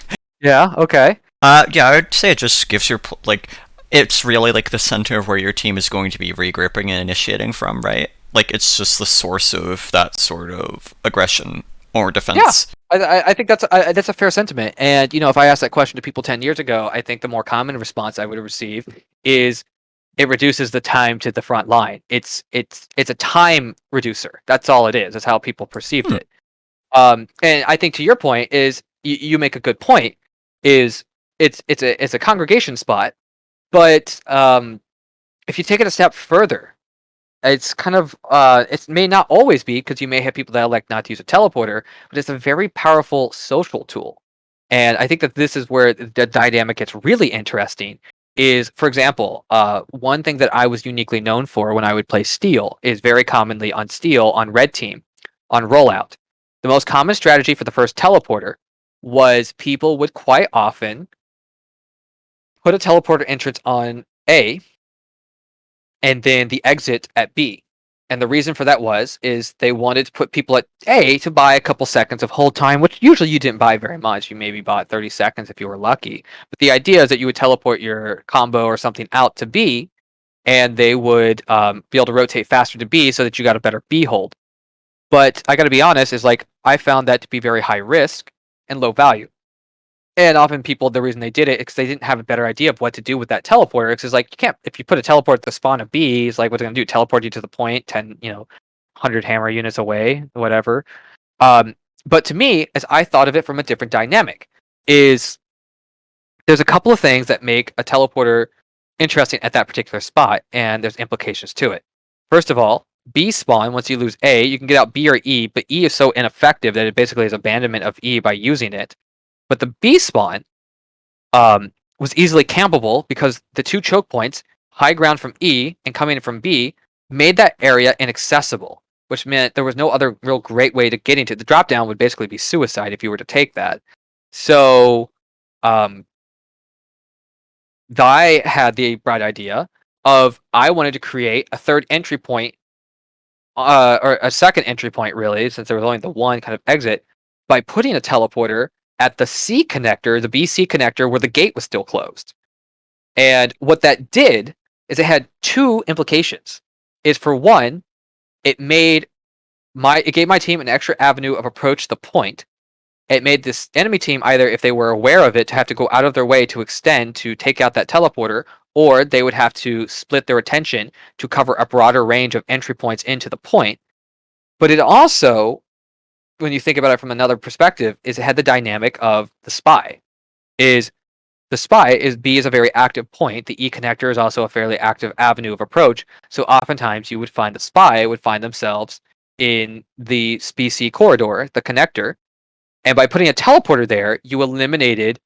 What you did is you increased traffic. If you had to put a heat map of that whole area, I would say like the point itself and the spawn area are red, and I would think of that as being blue. There's almost no traffic there, but you generate traffic. You are bending the social norms of the area using the teleporter, and you eliminate a focal point for a spy to come in and have a safe harbor by forcing redirection of traffic. And I think that was some of the dynamics I wanted to introduce to people, is think of not of it just as a means of closing a gap, but traffic shaping. And that same philosophy, you could apply it to sentries and dispensers, and really change the perspective of why you did what you did. Right, like a dispenser in a behind rock on product might mean your medic goes to there and then they just get rolled by spam. Right. Oh, I was actually that's another great example. I oftentimes, like, I was a type of engineer. I never actually put my dispensers behind rock because it was effectively an inevitable death trap. I see, yeah. And would you ever consider placing your dispenser like further back on pocket, or do you think it was like a protected area near the corner? Right. So it was a mix. Rock, I never chose as a spot, and the only time I take it back. I would only put it at rock if the game was effectively so lopsided that our team was dominating and almost always owned point. If our pressure was always putting them at their house or closer to their spawn, I'd maybe put it behind rock because there was no point of putting it in more passive. But if point was a point of a contention, there was constant battles there. The dispenser, if it were aggressive, it would go at the bottom of cliff, and if I put it, that's where I would put it. And then if that was getting destroyed regularly or the medic was at risk, I actually had a fairly passive dispenser. I would oftentimes put it behind house on our side. Wow. Which seems fairly passive. However, the uptime of the dispenser was high. Oftentimes, dispensers at rock or cliff would go down. You often had level 1s or level 2s, and metal was scarce on the map. However, behind house, the dispenser often would stay up and stay high. And what I might have done in certain situations, this was also a very unusual strategy for the time, but if I were playing more of a utility engineer where I wasn't focusing on frags, I would actually run level 3s. I would put the level 3 behind house, which would dissuade flankers. And what I would do is I would have the teleporter also behind house and the dispenser there also behind house. But what I would do is I would run Rescue Ranger. And whenever my team would take the point, I would actually carry the dispenser up to cliff so that my team could hold aggressively. And then as we started to lose ground, if the dispenser started taking damage or my players couldn't hold there because the enemy was pushing on them, I would have line of sight to retrieve the dispenser with the Rescue Ranger and then deploy it behind house again. So that way, I was able to maintain a massive pool of metal, a constant level 3 dispenser that was useful to my team when forward, but also useful to my team when passive. And it was a resource management that kept a very new dynamic. And having the level gun itself was also useful because it gave my team a healthy, safe retreat and a retreat for myself that mitigated flankers, our medics uptime was much higher, and we always had resources with the teleporter and the dispenser to be able to re-engage much, much more quickly. Okay. Pretty interesting to hear, but yeah. How do your teams usually react to this? Were they like a push you to evolve all the active engagement? Or was it like kind of weirding them out due to it not being as meta? Yeah, so it depended. In the earlier seasons when I would do it, when I was still kind of bouncing around from team to team, I would get some teams that were particularly negative to the sentiment because they expected the engineer to be on the front lines and dying constantly and shotgunning things and going for the medic because he's a disposable class that can do that. Um, but you would have other teams, some teams that were generally a little more like if the teams were very combo centric or the team was a more accommodating to my play style, is you'd have a lot of teams that were complaining like, hey, the dispenser's never up or the dispenser's not leveled. Those teams, when I would play conventionally at their request, and I would say like, hey, I don't think this is working. I'm gonna try this other thing out. And they'd be like, okay, like I don't think I buy it, but go ahead and give it a try. But then like I would get positive sentiment from like the demo and the heavy. Just like, wow, like I always have metal. I'm always getting healed up. It's like, hey, this is kind of working. And what was interesting is oftentimes because around that time is when we had logs. Despite the fact that I would not necessarily be as frontlining, having the leveled guns that would often, if they were, because you can also do cheeky aggressive sight lines that would allow you to place the gun where it would actually shoot the combo when they got on point, but also mitigate flankers. Is the damage numbers? My damage numbers compared to the other engineer in many of the games, I'd say 80% or more were usually within 10 to 15%. Is despite the less active engagement, having a leveled gun and also just being alive more and be able to like fend things off. If I had in rare situations, maybe I ran shotgun, or even with the situation I proposed with the rescue ranger, the damage numbers generally weren't that much less. I see.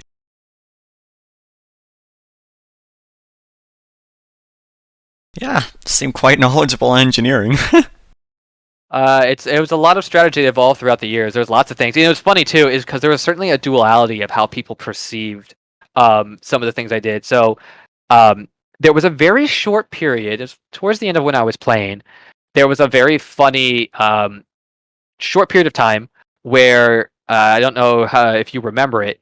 Engineer the mini used to never be repairable, and they made the mini repairable. But why would they do this? Why would they ever? Well, there was a unique time there where the mini had become repairable, but it was before the time where the rescue ranger consumed metal to repair. And I realized that there was an interesting strategy that had evolved from this. And in this like 2-week period, what I had done is it was on Lakeside, was the map that was being scrimmed for the week. I decided to run rescue ranger with mini sentries, which sounds absolutely asinine. But what I ended up finding out is that leveled guns on a map like Lakeside, they could be easily spammed out because Lakeside has a lot of low ground areas and high ground areas could be spammed out from line of sight. But the mini was a great mitigator for the flank trying to bomb the medic, and what they would do is they just often chip away at it. Well, if I had a rescue ranger that wasn't consuming metal, I could easily just shoot the mini and keep it up against chip damage while not having to be in close proximity, so I myself am not taking damage. I could maintain a dispenser. I could maintain a teleporter. I just stay around my mini for bombers. If I'm not too active, I don't really need the shotgun for engagement. And the enemy team is like Lakeside's not a map where health is abundant, so if they're away from their medic, they're taking chip damage from this mini, and I can just keep it up indefinitely. And in the extreme cases where they get a lucky shot and they take it down, I could drop down 2 more minis because I'm not using ammo with the rescue ranger to repair them. So not using metal. So I have a mini on the field, and I have 200 metal to drop 2 more minis, and I can repair every mini that goes down, which was just an absolute nightmare for the enemy team. And I remember during the 2 weeks I did it, we were trying out a couple of, I think, spy players. And one of the spy players during the night, after the game, he was like, huh, that's really interesting. He's like, you're really thinking about your class. It's like, I've never seen that. I never would have thought to do it. But like, that's a really cool strategy, and that must be annoying for the enemy flank. And then the next night we had another spy who says, "You're the worst goddamn engineer ever. Like, what the fuck is wrong with you?" And that duality of just seeing that from one night to the next was really funny to see. Because it's like you have one person that was like applauding this non-conventional perspective that they thought was like someone exploring the class, and this other person that just like they weren't gonna have it. They're just like, you're like, that's not how you play this game. How dare you? I see. Have you made any mortal enemies? I have a lot of people that have certainly have discontent for me. I think some people, you know, some people very much just they never liked my personality, kind of like what I did to the league. They were kind of the contrarians of Plat Council. So I was never allowed to participate or try out for their teams or any teams where they had friends on. But it's a spectrum. There was people that never cared for me too much. There were people that despised my play style and they absolutely hated going against it, but they had respect for me. They respected what I did because it was a trade and it was effective, and they didn't like it because it was effective in a way that wasn't fun for them to play against. But I imagine that if it back in the days, if I joined a pug or pugs were around, they'd invite me to play, but they'd still have that kind of disdain. But it's funny. I've also heard some really funny things where I've left impressions on people where it wasn't like a love or hate relationship, but there was this one time, I think it was like 2016 or 2017, I had joined some sort of lobby, like I think it was like a TF2 center, or was it TF2 lobby? I forget which one was the one. Some demo man on the enemy team, he went, "Hey, I remember you. 5.5 years ago, we played in a match against you one time, and you're the guy that did the crazy sentries on like process or something." And he's like, "I will literally never forget that game." It's like getting those sentries down was such a pain in the ass. It's like I've never seen anyone play like you, and I had no idea who the guy was. Like literally, like just another name.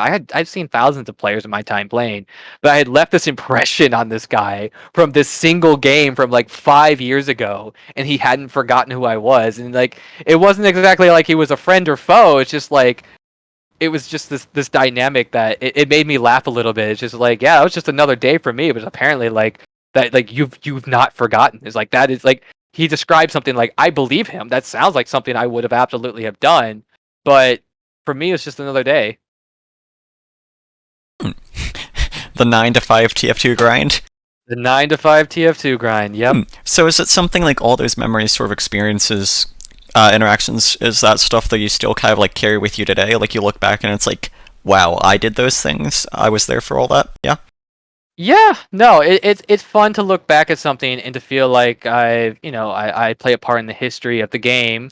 But I think that the thing I take away even more than just having someone who's left an impression of their little 15 minutes in the realm of the game is also, I mean, truth be told, I think that what kept me in TF2 longer than just the aspiration to it wasn't really to leave an impression. It wasn't really to win the league or be the best. The TF2 of the time that I played, it was actually making the connections that I did. Is I really enjoyed the social aspect of it, because it was at a time where, I mean, I know with most people today, most teenagers today, is like having online friends is a normalized activity, and everyone just has it. But back when I did it, it's like that Mac during the millennial generation is, nobody understood the internet. It wasn't as commoditized. Every single millennial parent's like, "Oh, everyone on the internet that you talk to, they're not real people, or they're predators trying to take advantage of you." And it's just like, Oh, that's yep. not what it was. I hear that. That's how the millennial generation grew up with the internet. It was the Wild West where everyone was out to get you. But for me, like I kept hearing that, and then also, but I looked at my local communities. Like I grew up in a small little town. I didn't have any family from there. We had moved away from all our family, and I didn't really have a sense of like community.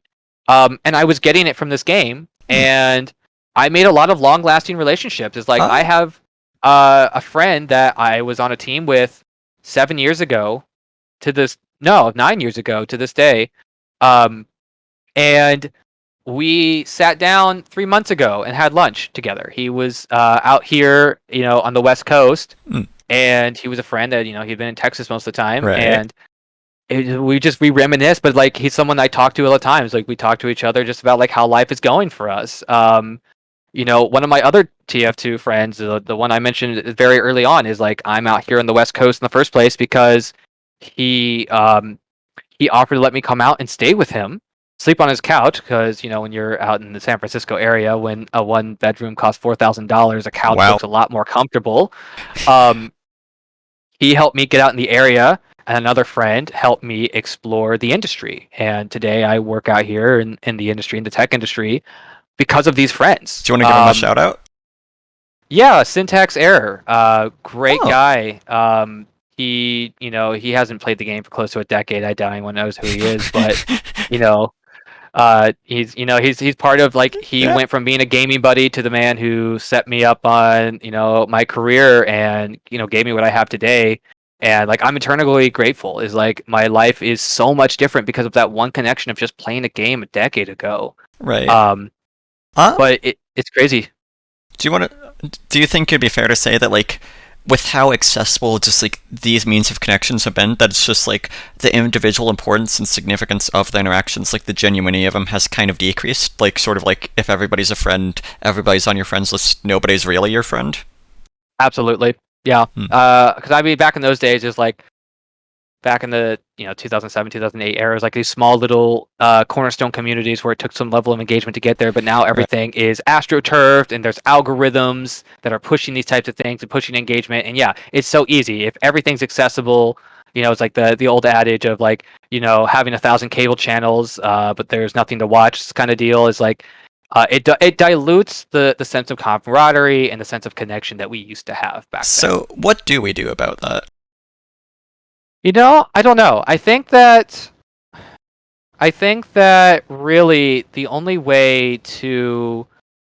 um the only way to try and get away from that is to stop trying to engage with the platforms that try to focus on engagement in numbers. Like, think of, for example, as like your conventional social media is like Facebook and Twitter is like they implement these anti patterns like infinite scrolling Yeah.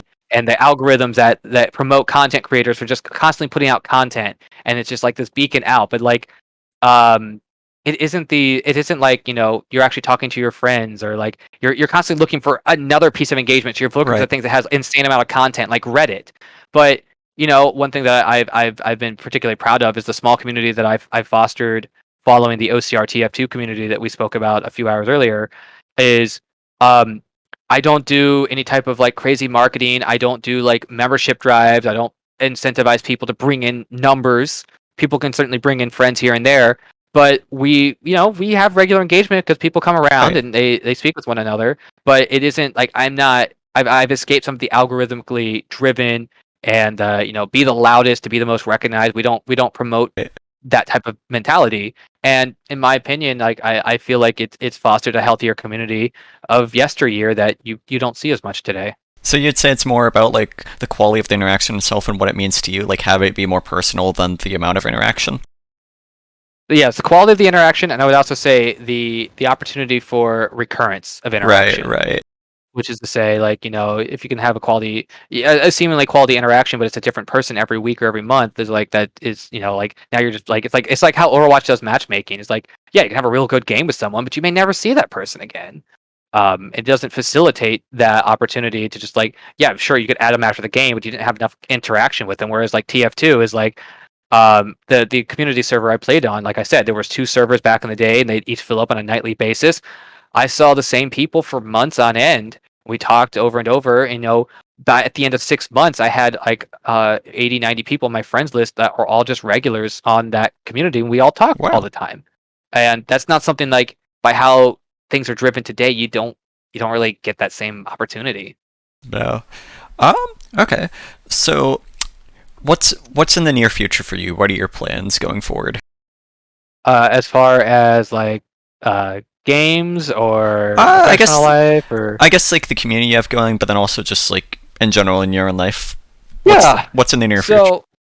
So I would say for the community that I'm running, I've gotten into a healthy cadence. As we're all kind of adults living our own lives. It's not like the teenage years where that server was full 7 nights 7 nights a week, and everyone's got their own lives. But I found an opportunity that it keeps people engaged. We do certain activities like once a month, like Jackboxes once a month, TF2 nights once a month.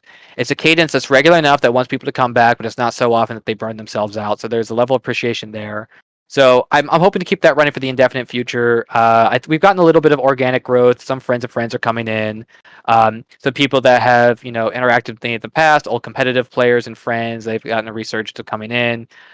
My primary developer behind the Alt Fortress, he's running the occasional event there as well, and he's had some of his friends come in. So continuing to run that community and hopeful for continued organic growth and reinforcement of the positivity that I've seen there thus far. As far as games go, I'd say I play Overwatch for fun. I have one friend that I still play it with, and we duo queue occasionally. But I'm certainly past my heyday. My level of mechanics aren't what they are, what they used to be. I don't do actual leagues anymore. I mean, I barely just do placements each season and call it a day. So I'm kind of definitely. I don't have. Also, I just don't have the time and energy. Like I used to be able to. I mean, there was a point where I was playing TF2, a Highlander League, a Sixes League, a Fours League, and when I was doing Community versus Pros in 2013, believe it or not, that wasn't just a showcase match. That was 6 months of twice a week training matches in the format so that we could put on a good showcase. So I had TF2 every night for a couple hours a night. And I just can't do that anymore. Like I used to be able to sit through a scrim and a match every single night of the week, and I'd go play pub games after.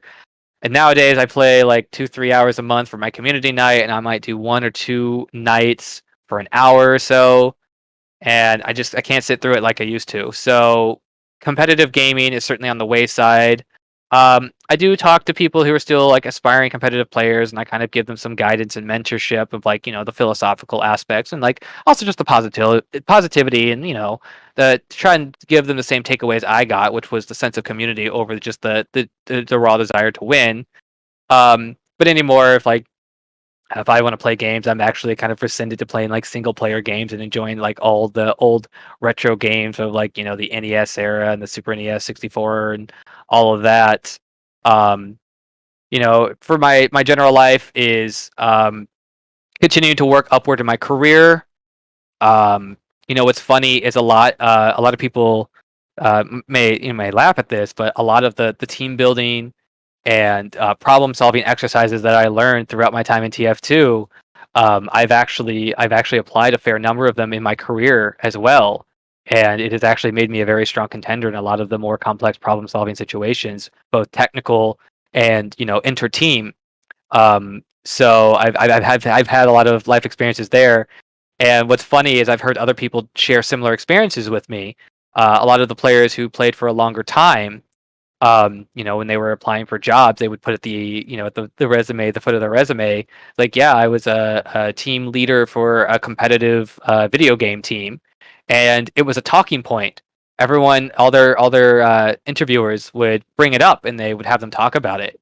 And apparently, a lot of them would oftentimes find themselves getting hired because they had a very interesting piece that made them stand out, and that talking about the team building and things like that. Set them apart from the other candidates.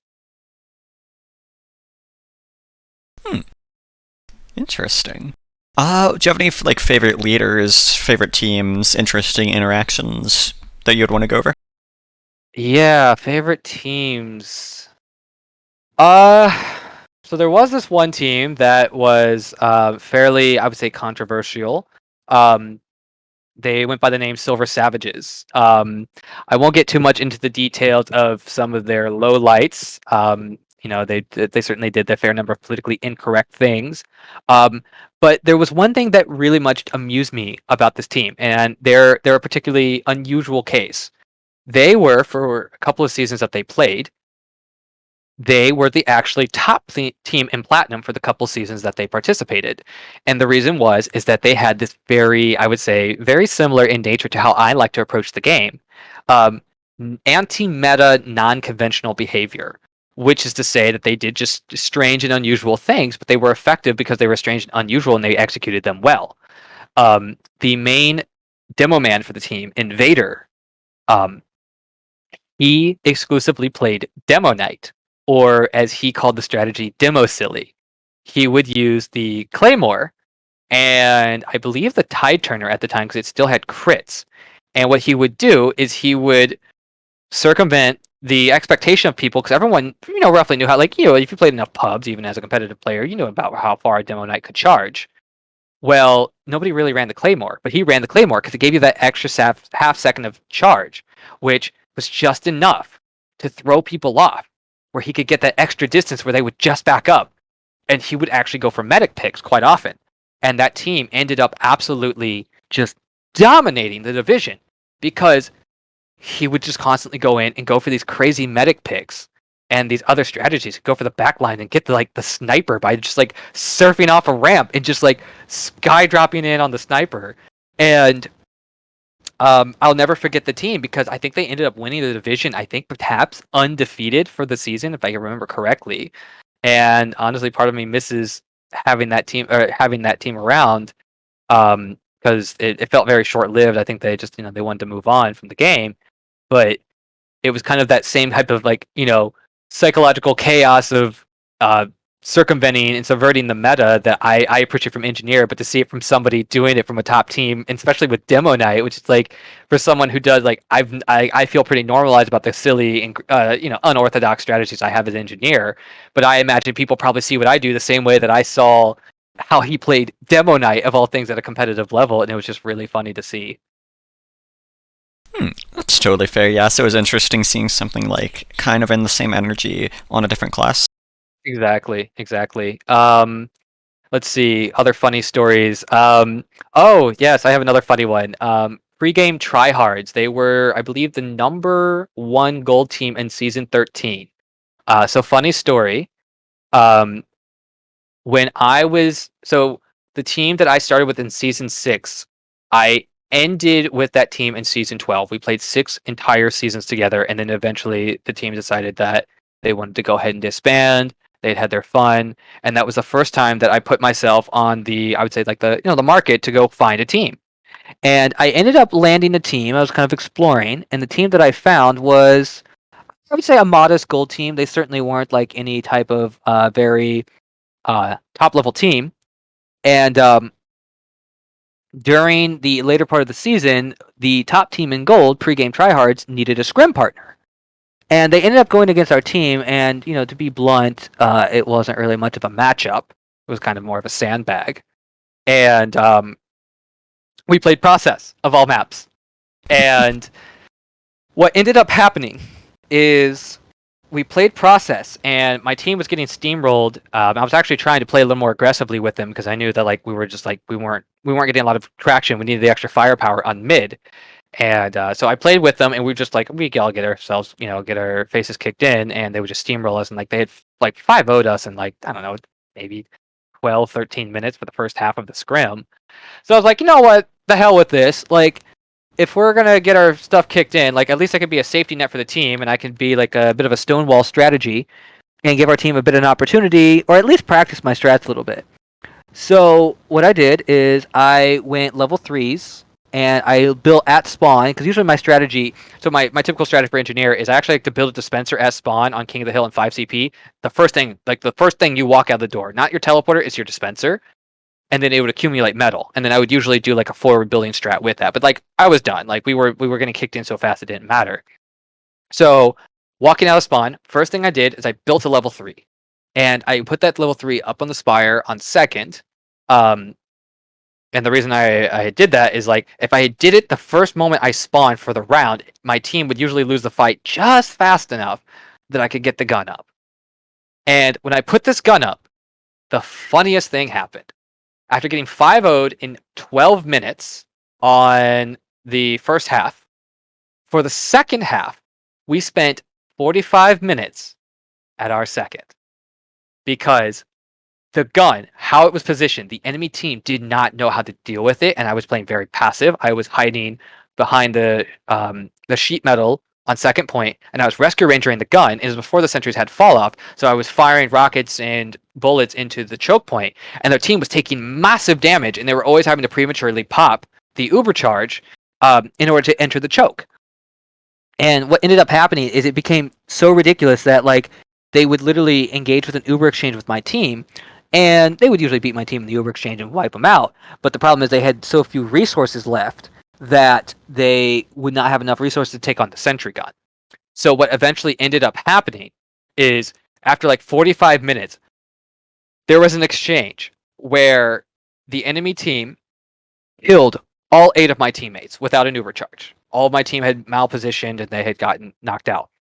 Then they, after killing my whole team and they had uber charge, they Ubered and they had the heavy walk up to the pipe, use the fist of steel to tank the sentry, and then they had their soldier, they flashed their soldier who jumped in with the demo who wasn't flashed, and they 2-man bombed me. And they had to get me quickly, and they finally did, but the problem was the sentry killed both of those bombers. So then they had to use like sniper and scout and heavy and what resources they had left, and they all got significantly lit to take out their gun because it was an awkwardly positioned gun.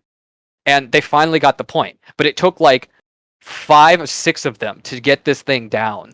And after the match, the team leader messaged me and goes, "That was the worst experience I have ever had on this map. Are you looking for a team next season? We will take you as backup if we never ever have to deal with that again." Oh my god. And that is how I ended up as a sub on pregame tryhards, the Platinum Team Season 14. Which, there's another funny story. They ended up actually having to deal with that a sentry like that again. So, did you have any interesting experiences as a UGC admin? Like, personally? Like, more than I guess we talked about before. Yeah, I would say that honestly, it was a lot of what I expected. There weren't a lot of surprises. I did a little bit of just doing the rosters for each weekly matchup.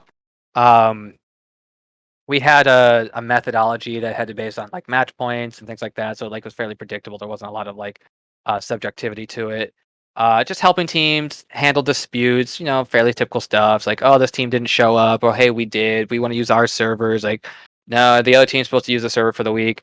There wasn't a lot that was actually surprisingly out of the norm. I would say the only thing is like some of the holdover members from Plat Council that were particularly troublesome members that caused mayhem in the league. I dealt with them a little bit. I clashed horns with them a bit. But candidly, is by the time I was an admin, was kind of post the cheating sniper exodus, so the community was kind of already on the downtrend. So there wasn't as much energy and much opportunity for, I would say, more charged engagements. You say candidly a lot. I like that. It's a bit out there. Is that right? Yeah. Bit refreshing compared to just people saying honestly over and over again. Fair enough. Okay. So would you call that a good or a bad thing? Just that expectation being met? I'd say a little bit bad. I wouldn't say like I had a terrible time. But I would say that I had hoped for more for the community, but Right. I mean, before even being an admin, the writing was on the wall based on how like Plat Council had kind of run things into the ground and some of the suboptimal decisions that was strangling the league, and then having Overwatch be on the horizon, and then the vac bans on all the snipers put another dampen on the already kind of, I'd say, downtrend that the league was experiencing. So I would say it was uneventful, but uneventful probably wasn't what the league needed at that time. Right, it needed like a change from the status quo. Right, exactly. Okay, so how was NAHL Pugs? That was something you ran, right? Or like I did not run NAHL Pugs. I was actually Blindsight, who was an UGC admin who ran it, but I did participate in them. And that was an interesting time. So kind of speaking to the age of the community, is NAHL Pugs was a really popular thing in, I would say, like 2011, 2012, maybe 2013. What it was is before we had things like TF2 Center and TF2 Lobby, which were these kind of fancified interfaces available to the general populace. It was an IRC channel, like actual straight up IRC protocol and everything. And oftentimes, I mean, technically anybody could join, but really you only found, I would say, like the higher level players joining. Like there was like I forget the exact names. I think it was like NAHL Platinum and NAHL Gold. NAHL Platinum was like you played with like the top players, like the people that were playing for money and inviting sixes. The top teams in Platinum. Um, you played with those players, and if you played with them, you were either among them or you were, probably a low to mid plat player, and you played your class because that was the only way you could even stand a chance of participating. Um, but it was a very competitive time, and it was a great. I mean, it was like it's a social mingling time for what it was. Is being in that community and participating was a great way to get to know the other top players, and like it's kind of that aspect of like if you think about like how players recruited back in the day, is like today's like low level probably divisions you recruit um by public forums or like finding players in pubs. Discord, yeah, Discord Or forums. Discord is probably the common one nowadays. Yeah, like But word. like I would say like the high level players, and it's probably also true today, is like the higher level players, there's a much smaller subsection of them, and Oh they yeah. often probably just trade amongst each other. Yep. And back in those days, is you traded amongst the other teams that you had close relationships with, but if you socially mingled a little bit, every now and again, it was kind of like the town square of the top level players was the IRC, the NAHL Pugs, and I've actually discovered a couple people that I hadn't previously interacted with. I actually ended up becoming a part of a couple of those teams. Not pregame tryhards. Deathmark Soldiers DMS, who Cylon, who was the team lead. I think I met him through NAHL Pugs, and it was a way for me that after I believe my season with Squirtle Squad, a couple seasons after I actually ended up joining his team, but I originally got to know him through Pugs. But it was a great, fiercely competitive environment, and because it was a little less like accessible than say um like TF2 lobby or TF2 center is like the bar was fairly high and the competition was high. Like those, I mean, truthfully, like some of those games, even if they're just being pickup games, they were so fiercely competitive. They were comparable to like gold division final matches in That's terms of pretty skill. interesting. All right. So would you definitely say like pug culture was a bit different back then? Hug culture certainly was a bit different because I think one is like the internet was less accessible. TF2 lobby and TF2 center wasn't accessible then. There weren't like discords or things like that. I mean, you had like forums, but like a forum was not a great way to congregate Right. and readily do pugs. Uh, So like it was these fringe communities, like Mumble servers of teams may have had pug nights, and it was usually the team and maybe like another team or a couple other friends. But NHL Pug was kind of like the closest thing you had to like a TF2 center or a TF2 right. lobby, but it was it attracted a lot of the talent at the very top of all of the divisions. Right. So you played in Community versus Pros you mentioned before to me. That's correct. Yes. What was that like? Oh, that was a crazy experience. So, community versus pros. I believe I played in the. I can't remember. I believe it was the fifth one. So, what community versus pros is it is a showcase match where a committee takes a team of 9 players, each one representing a different community, of which I represented the Steam Powered User Forums, um, and we go against the Sixes team. So a Highlander team versus a Sixes team, kind of like a showcase match of the different formats. Is like which one's better, but you're playing both at once. So the showcase match was against the number 2 invite Sixes team, and we were a community that had played with one another for close to 6 months in preparation. So we played 2 nights a week, scrimming various Sixes teams. We started with open teams, and then a couple months later we started to do IM teams, and then towards the end we actually went against invite teams. Of which the night before the actual showcase we went against Banny's team himself, which was a lot of fun. And it's interesting, and how the committee handles it. Because in order to do a good showcase match, they actually would change. They would update the whitelist dynamically based on um, how we performed against the various teams throughout the 6 months. And I probably should have held back a little more during the practice sessions because I ended up getting, I believe, 11 unlocks banned for engineer. They banned my Wrangler, my Rescue Ranger, the Jag, the Gunslinger.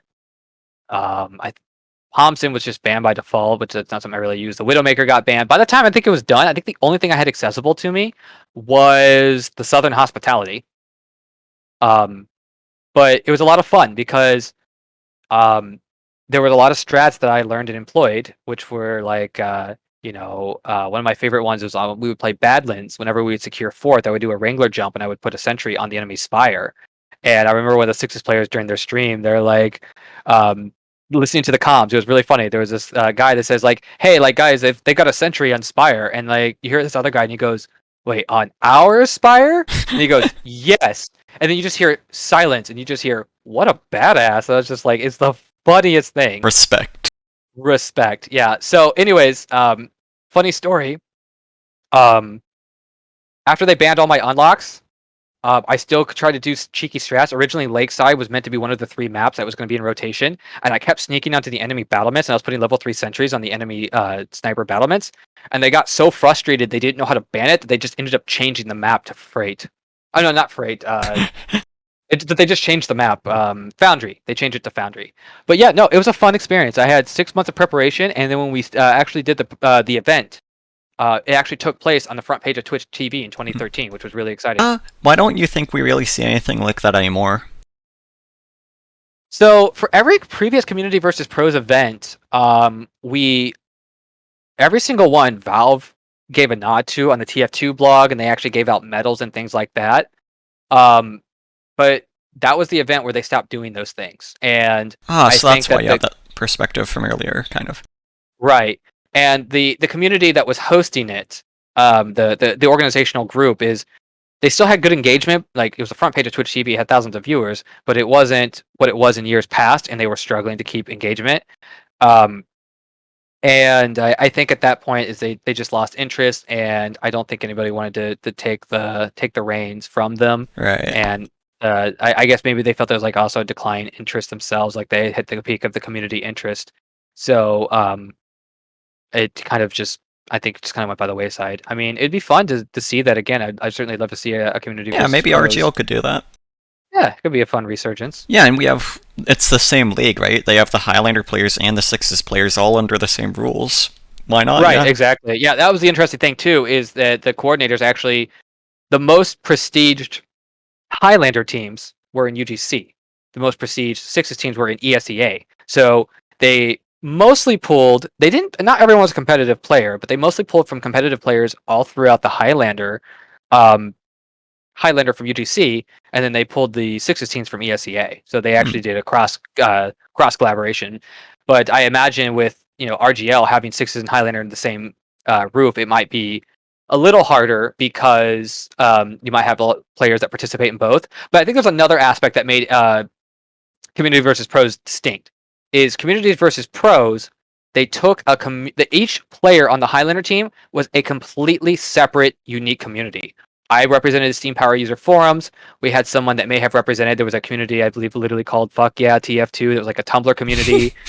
Team Fortress TV, I think they may have had one. Polycount had a representative. You could find, there were more than 9 distinctly very,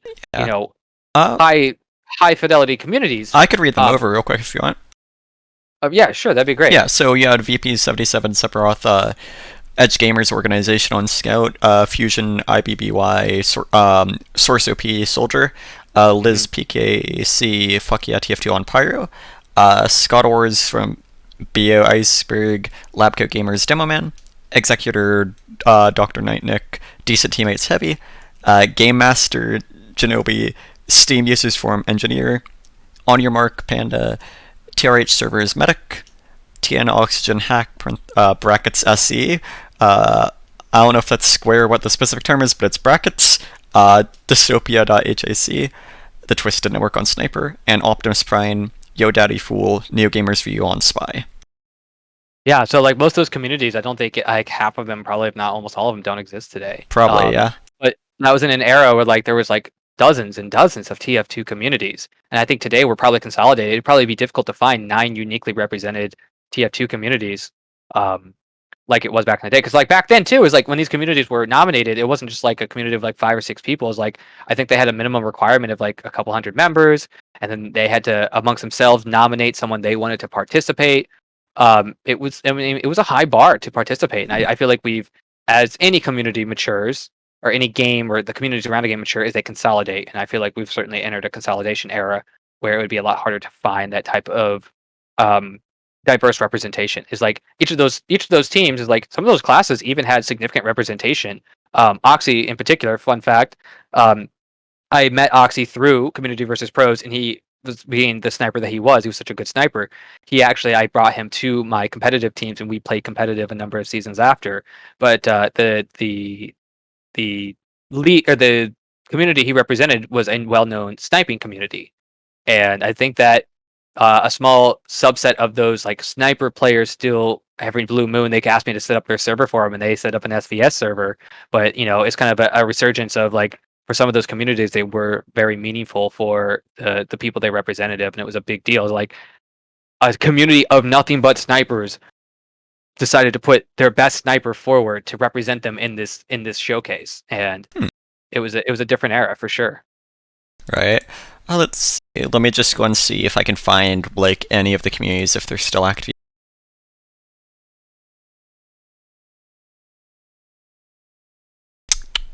Steam users.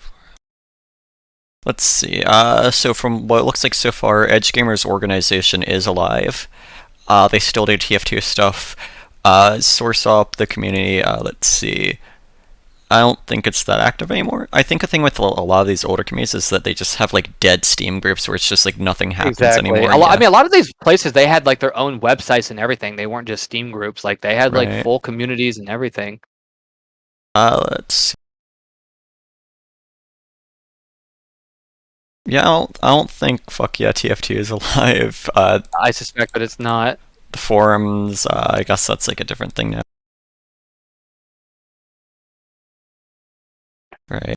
The rabbit hole servers, let's.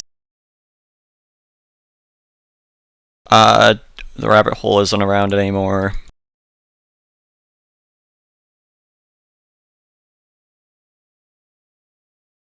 The Twisted Network, let's see. Their server, like their website is down, so I'm gonna guess they're dead.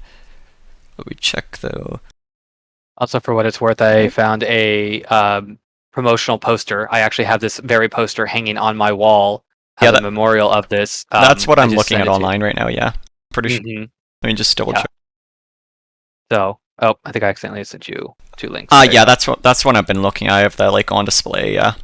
Yeah, I actually have this one printed out and hung on my wall. It's a positive memorial of remembering back in the day some of the cool things and people I got to meet. So it looks like maybe at least one, maybe one or two.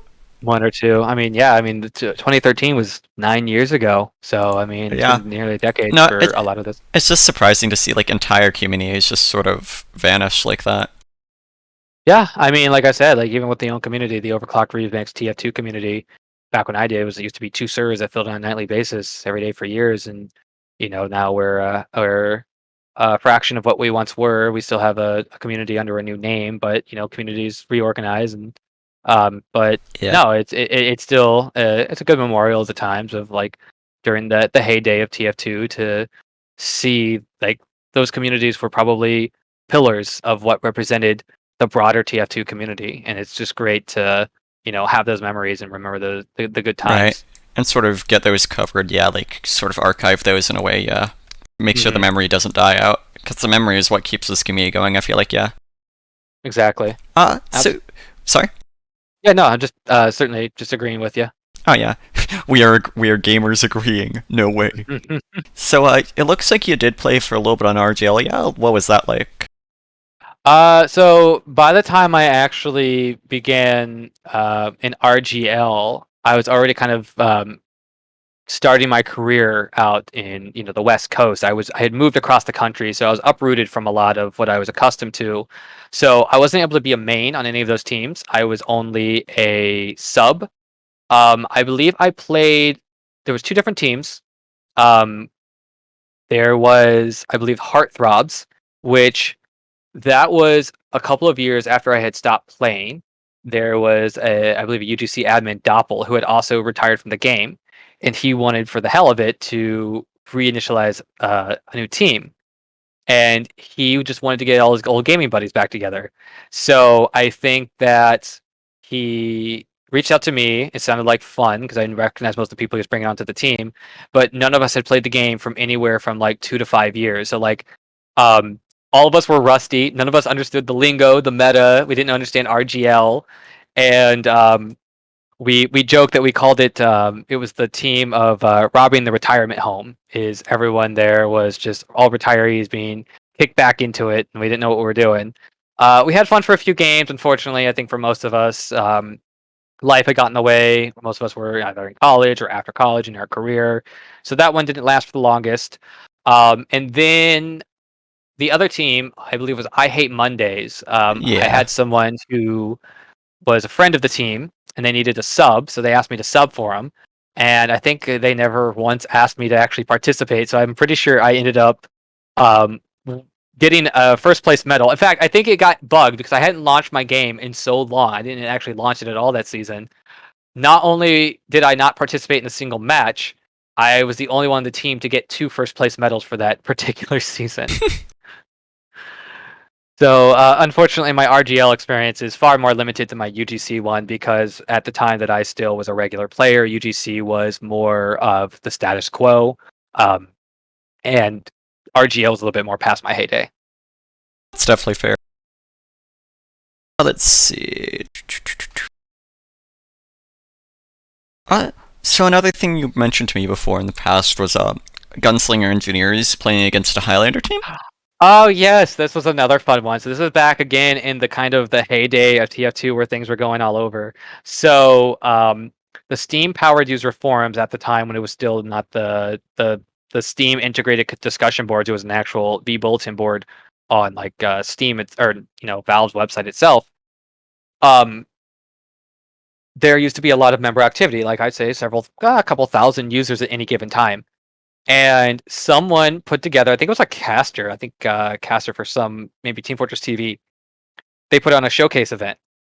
And the showcase event was to put, because it was at the time when gunslinger engineers, like everyone still hated them. They were new and they had the weird bug where like when the mini sentry would build, it would like still restore health if you damaged it. So like it would generate 150 health, but it had a cap of 100. But if you did 50 damage to it, it would still generate 50 more health and still spawn at 100 health. So minis were really annoying, and everyone hated gunslinger engineers.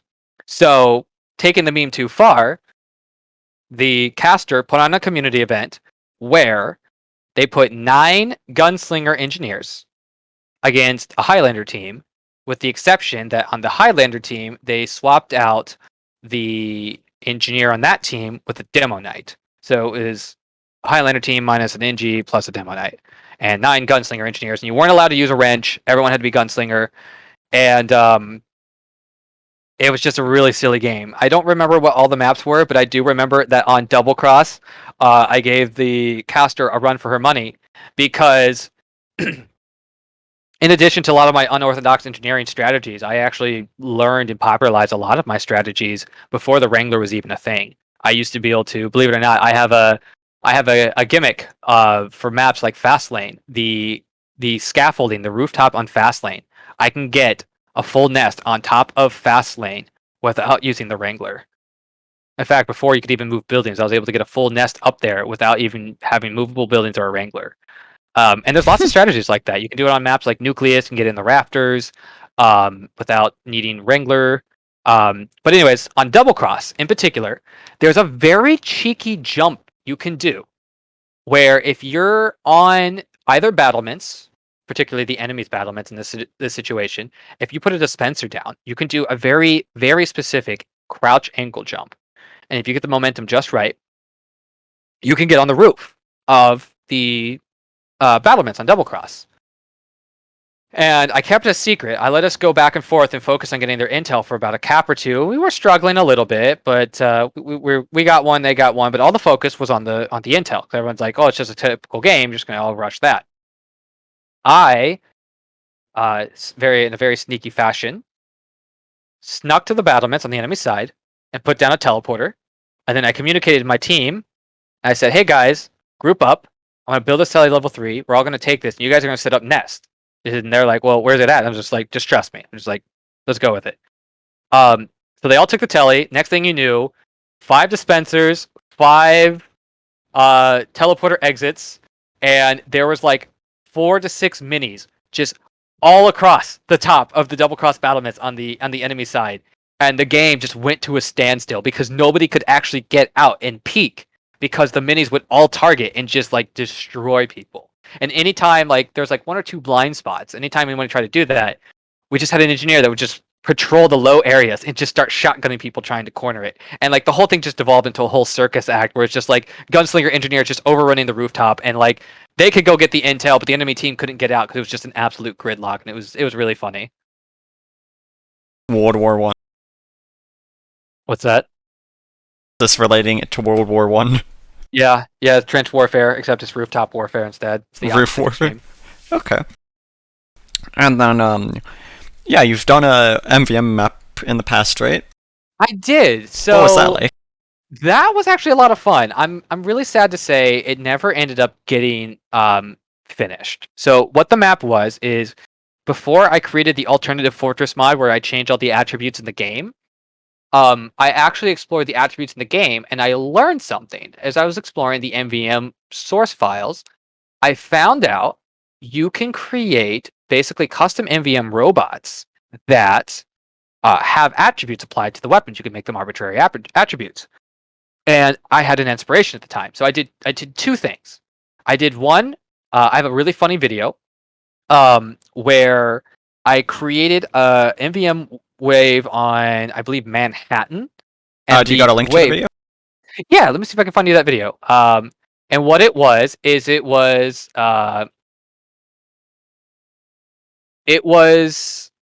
what was it? It was a wave of a single giant soldier that had like 10,000 health, and it had a Valve rocket launcher.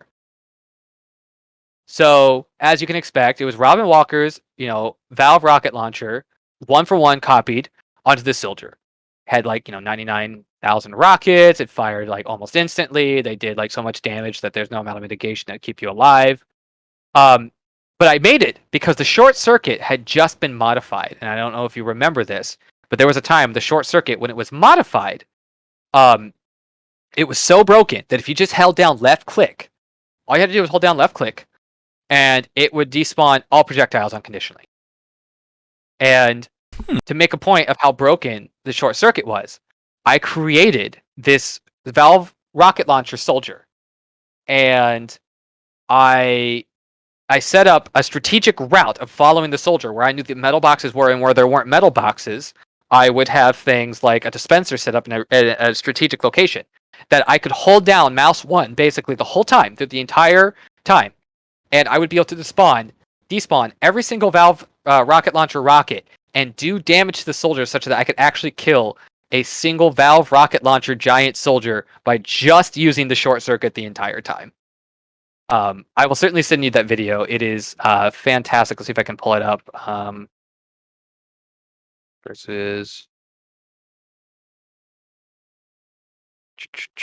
I found it. So right. It's going to be this one right here. So let's see. Find there you go.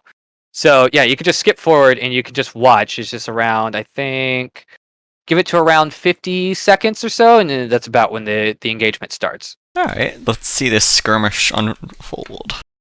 What sort of scuffle this rapscallion can scuttle. So while this is going on, I guess I can also talk a little bit to what came next. Wow. So after learning that I could modify the attributes to the game, I found that I could create more engaging missions. So I had a really interesting idea. I wanted to make the history of TF2 into MVM missions. So my Oh, idea was I would take every year or span of years based on updates, and like for example, like you know how like MVM missions, like you have like a normal wave and an advanced wave, and like their mission name like that. So like I had one that was like 2007, and all the bots just have stock attributes. And then in like 2008 to 2011 would be the next mission set. It'd be just a single mission of those 3 years combined together, and it would have like a wave of backburner pyros using the original backburner attributes. what were the original Um, attributes? What's that? Oh, the original attributes. The Yeah, original for the backbone. backburner could not air blast, and it had 50 extra health on wear. Wait, 50 Um, extra health on where? it did. The very, very first iteration, if I remember correctly, gave the pyro an extra 50 health. But what I did is I created waves and missions based on years, and originally I just had it run on Rottenberg, and but then I realized it's like you could do more with this. So I coordinated with a map maker, and we created the concept of MVM Museum 5, which Museum 5 is the idea that the logo of the V was a Roman numeral 5 would go below the word museum, so it would be MVM. So it's kind of a little bit of a meta reference, but so Museum 5 was the name of the map, and it was like a Gothic style museum where the idea is there would be display cases, and like display cases like and props like you would see in like an actual museum. And what was going to be really nice about it is I was trying to make it easy for the map maker. Is the whole idea is that all the assets of what all the displays in the museum would be literally just in-game weapons and models. So like we wouldn't have to do a lot of custom asset creation, because if the whole map was just going to be the history of TF2, it was just like put a Liberty launcher over there, put it in a display case, put a scattergun in a display case. You can have the soldier's hat and backpack. Is like you would just see the game laid out in its history in front of you. Um, we ended up getting a beta map done. It didn't get any textures, so it was all the just the checkerboard type, well, not the pink checkerboard, like a white hammer unit checkerboard deal.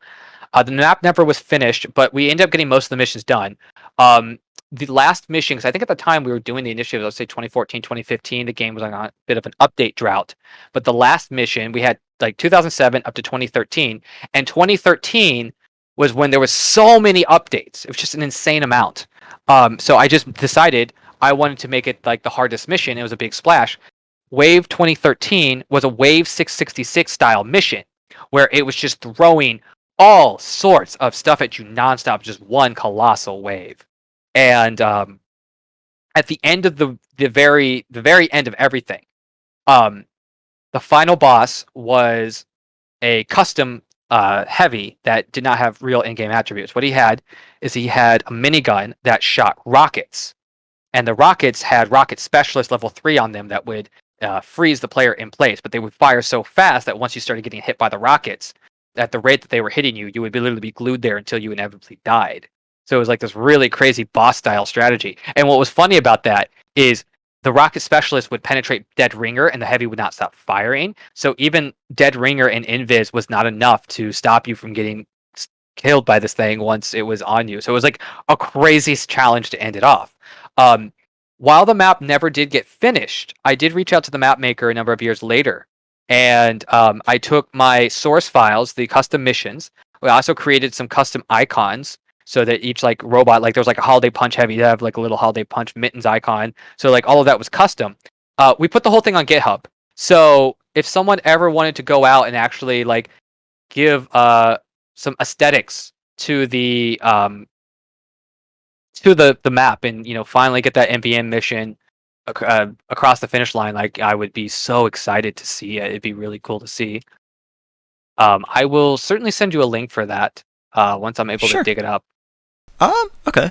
And are there any other sorts of interesting TF2 development projects you've taken? Let's see. I did Alternative Fortress. That was a big one. Museum 5 was another one. It's kind of an MVM focus. I helped a couple of modelers and animators do some basic 3D modeling and help with rigging, helping them make items for TF2. But nothing substantial there. Nothing ever really got in, but it was just a lot of fun. I helped the community out. Let's see what else. I wouldn't say there's anything else I can think of that's particularly noteworthy, but I mean, I did a lot of just I participated in just as much, if not more. Um, I participated in like every type of league and division. I did 4-6s Highlander. I ran number of community servers for years. Alternative Fortress, Museum 5. I also even discovered a number of exploits in the game that I had communications with if Robin Walker himself, where, believe it or not, when the TF2 economy came out, um, it was kind of spaghetti code. Funny story. Um, they didn't really, they kind of patchworked their own item system, and what they did is, um, up until before Manconomy, the only thing that dropped were weapons and hats. There wasn't the idea of crates or consumables or paints or anything like that. And when they introduced the economy, they had a really crazy bug in there, and I was the first one to figure this out.